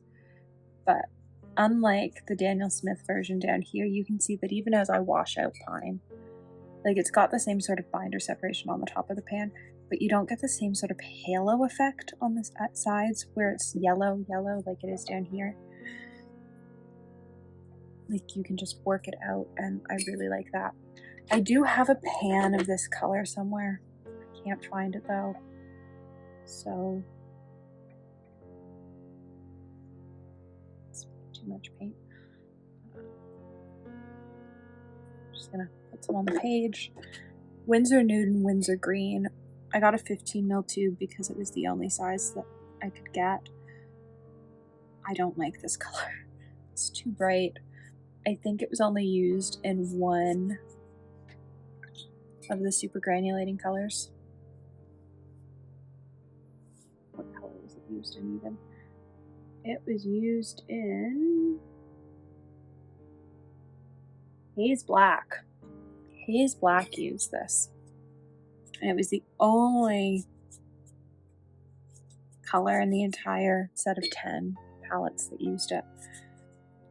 And I don't like it at all. There are so many other colors out there. There's so many other greens that you could choose. I don't know if it's just because it's a Winsor Nude version. It's the only one I could find, and it's so neon green and so like fluorescently bright that I don't like it. This is actually Cobalt Teal Blue. I always write it as Cobalt Blue Teal, but no, it's Cobalt Teal Blue. I love this color. I've had this color for years, and it will probably be the first Daniel Smith color other than Cascade Green that I repurchase. I used it in all of the mixes where I needed a PG50. I did have a different PG50 available, but it's my favorite one. It's such a pretty color. There were two different ultramarine blues I used. I used Lapis by Cosmic Creations, which is a very dark ultramarine blue, and it does granulate quite nicely, but it doesn't have as much of the texture as the second ultramarine blue I chose. And there were a couple colors where I did have multiples. Cadmium Red was another one like that, and so was PBR7, where I couldn't get all the mixes to work with the same color. I'd be surprised if they all use the exact same color. SCHMINKE has so many different versions of these colors in their normal lines for just the single pigments that I'd be surprised if there weren't some that use different versions, so I was okay with using different versions. This is the Jasper Stardust Viola Lee Blue, and you can see just how much brighter it is, but it also granulates a lot more.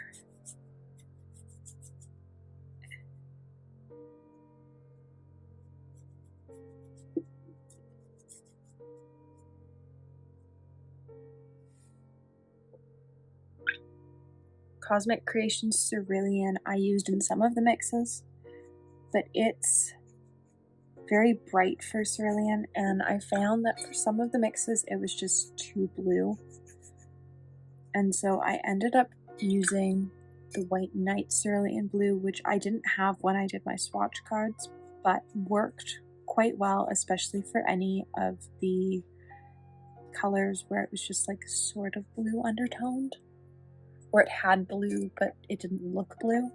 I found that the White Night Cerulean was the cerulean I had to use.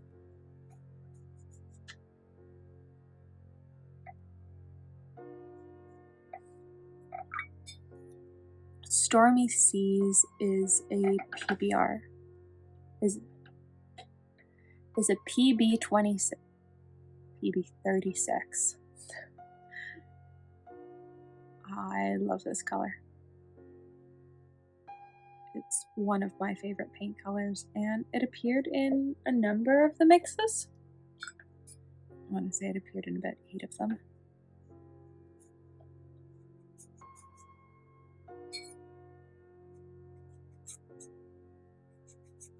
It's a really pretty granulating teal color. Cobalt Blue Deep by Roman Small is a very pretty blue. It was one of the colors recommended to me when I didn't have Yin Min in my palette yet, and I wanted a comparable color. I would say that it is quite comparable. It's a little too purple for Yin Min, but it's pretty close. I think this only appears in maybe 2 or 3 colors in the palette, but is still a very pretty color just to have in your palette as a blue. Permanent Mauve was another color that I had to purchase for this project. I didn't have it. I had no PV16s in my palette, which was shocking.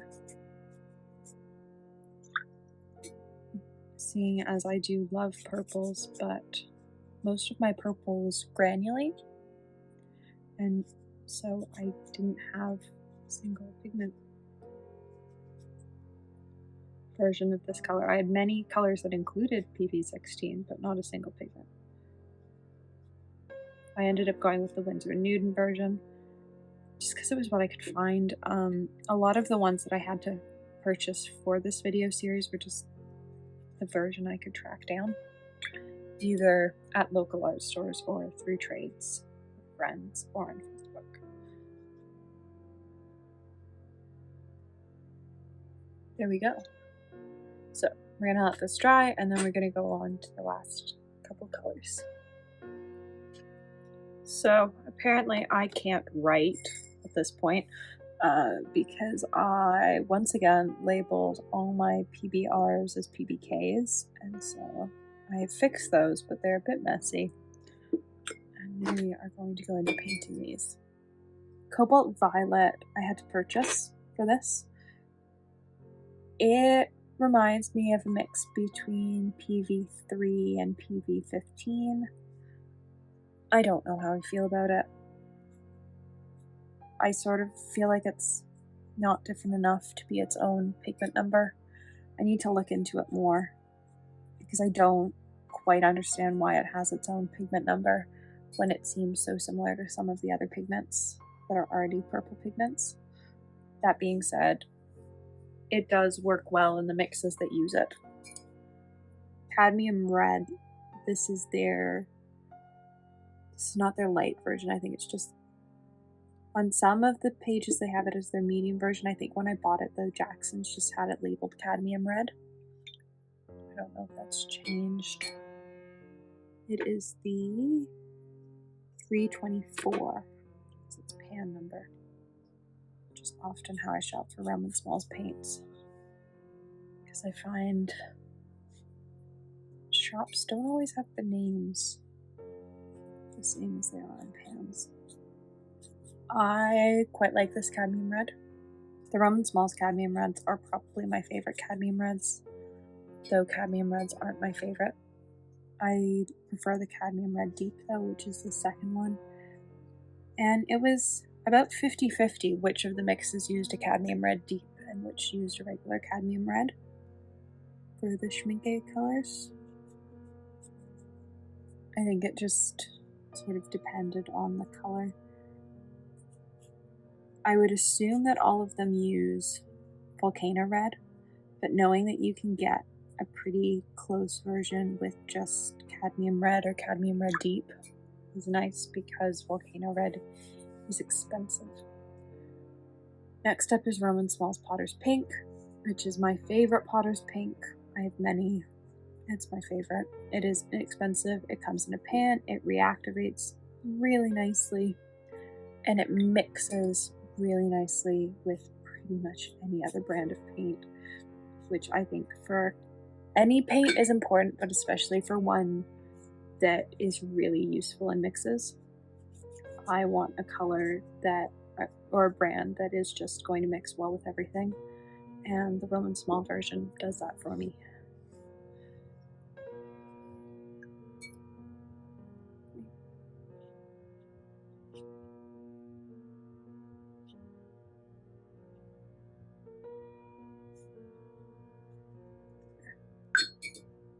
Make it a little less liney.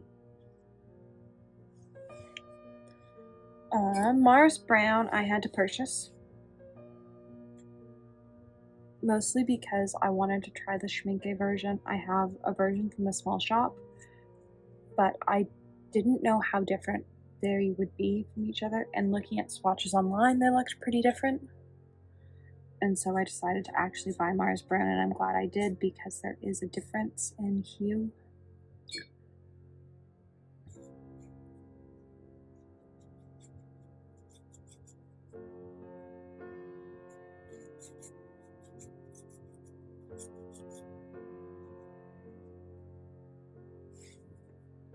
Roman Small Cypress Raw Umber Deep is probably my favorite PBR7.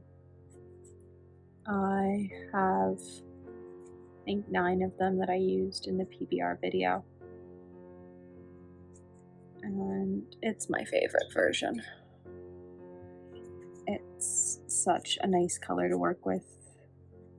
It's the lightest and sort of most neutral one I've got in my palette, and I love it because it's so neutral, and also because it's so neutral it works well in mixes, but it wasn't neutral enough for some of these colors in the SCHMINKE video series, and so I had to use the Daniel Smith Raw Umber, which is even more neutral.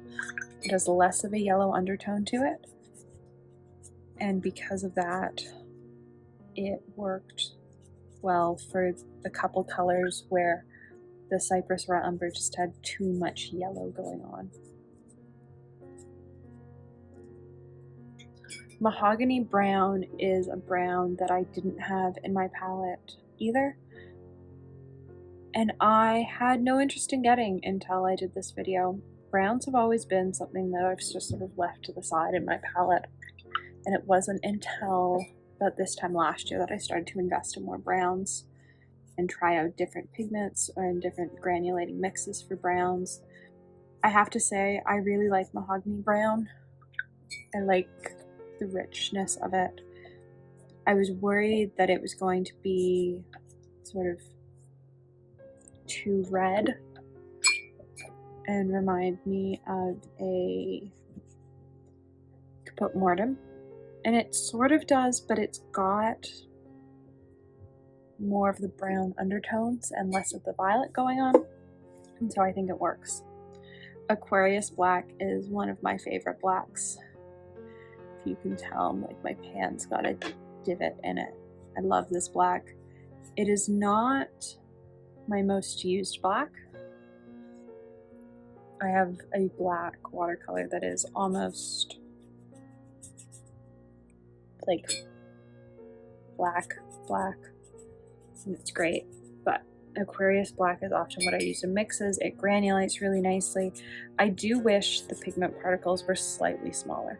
They're a little bit big, and because of that, it doesn't always mix super well. SCHMINKE does make a version of it, but I couldn't find it.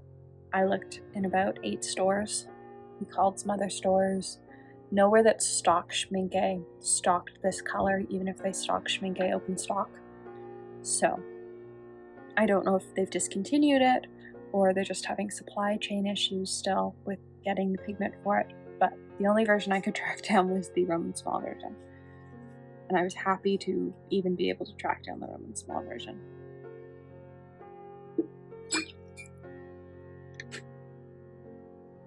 Overall, here's all the colors. So it's a pretty, you need a pretty good selection of colors to do this. I know that I can fit them all on this screen at the same time. Well, I can. You need... So let's disregard any that are duplicates. So we had 1, 2, 3, 4 duplicates. So I used 24 colors in making the 50 colors. Theoretically, you could do it with 20. I think you'd really need to tailor your PBR7, your cadmium red, your PB29. You'd probably just get away with this lighter version of a cerulean. Though there was one that it didn't work and you needed the more turquoise version. So it's an interesting palette to look at everything all together, because really it does take a whole bunch of different pigments to do. I sort of want to pull these into like a travel palette my next trip. It's an idea. This being my travel palette. Maybe. We'll see. But you could theoretically do it with 20 colors. You just need to tailor them really well. And have a black that has smaller particles, because that was a big issue in many of the mixes with the size of this black. It's too big. There is one more video left in this series where we are going to go over all of the different colors. Which ones do you need? Which ones can you probably get away without? Which ones are really similar to each other? I have swatched them all out individually on cards. I have sorted them all out by groups, and we're going to break it down. What is actually pretty much identical to each other and what isn't, because there are some. I was shocked at how many there were that were pretty much identical to each other. Leave your guesses down below for how many colors I end up putting in my super granulating palette. There are 50 colors in the set, and I really reduced that for my palette. So I hope you enjoyed seeing what all the colors were that we used in this series. I think it's really interesting. I knew that there were some that I really liked and that there were some I didn't, like the Windsor Green Yellow shade. But also when I see the Windsor Green Yellow shade swatched out with everything else, I go, oh, it doesn't seem as out of place as it feels. So it is interesting. I want to find a different version of this. I hate this binder halo on the edge. It bugs me so much. So there might be some shopping on Jackson's. I might see if Roman Smalls makes a version of it, because I clearly like their paints. And I know that when I was looking, I didn't see a version on Windsor Nude's site.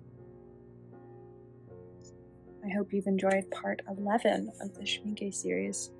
This series has been so much fun to do. It has been a lot of work, but I have really enjoyed the process, and I look forward to doing other series like this at some point in the future.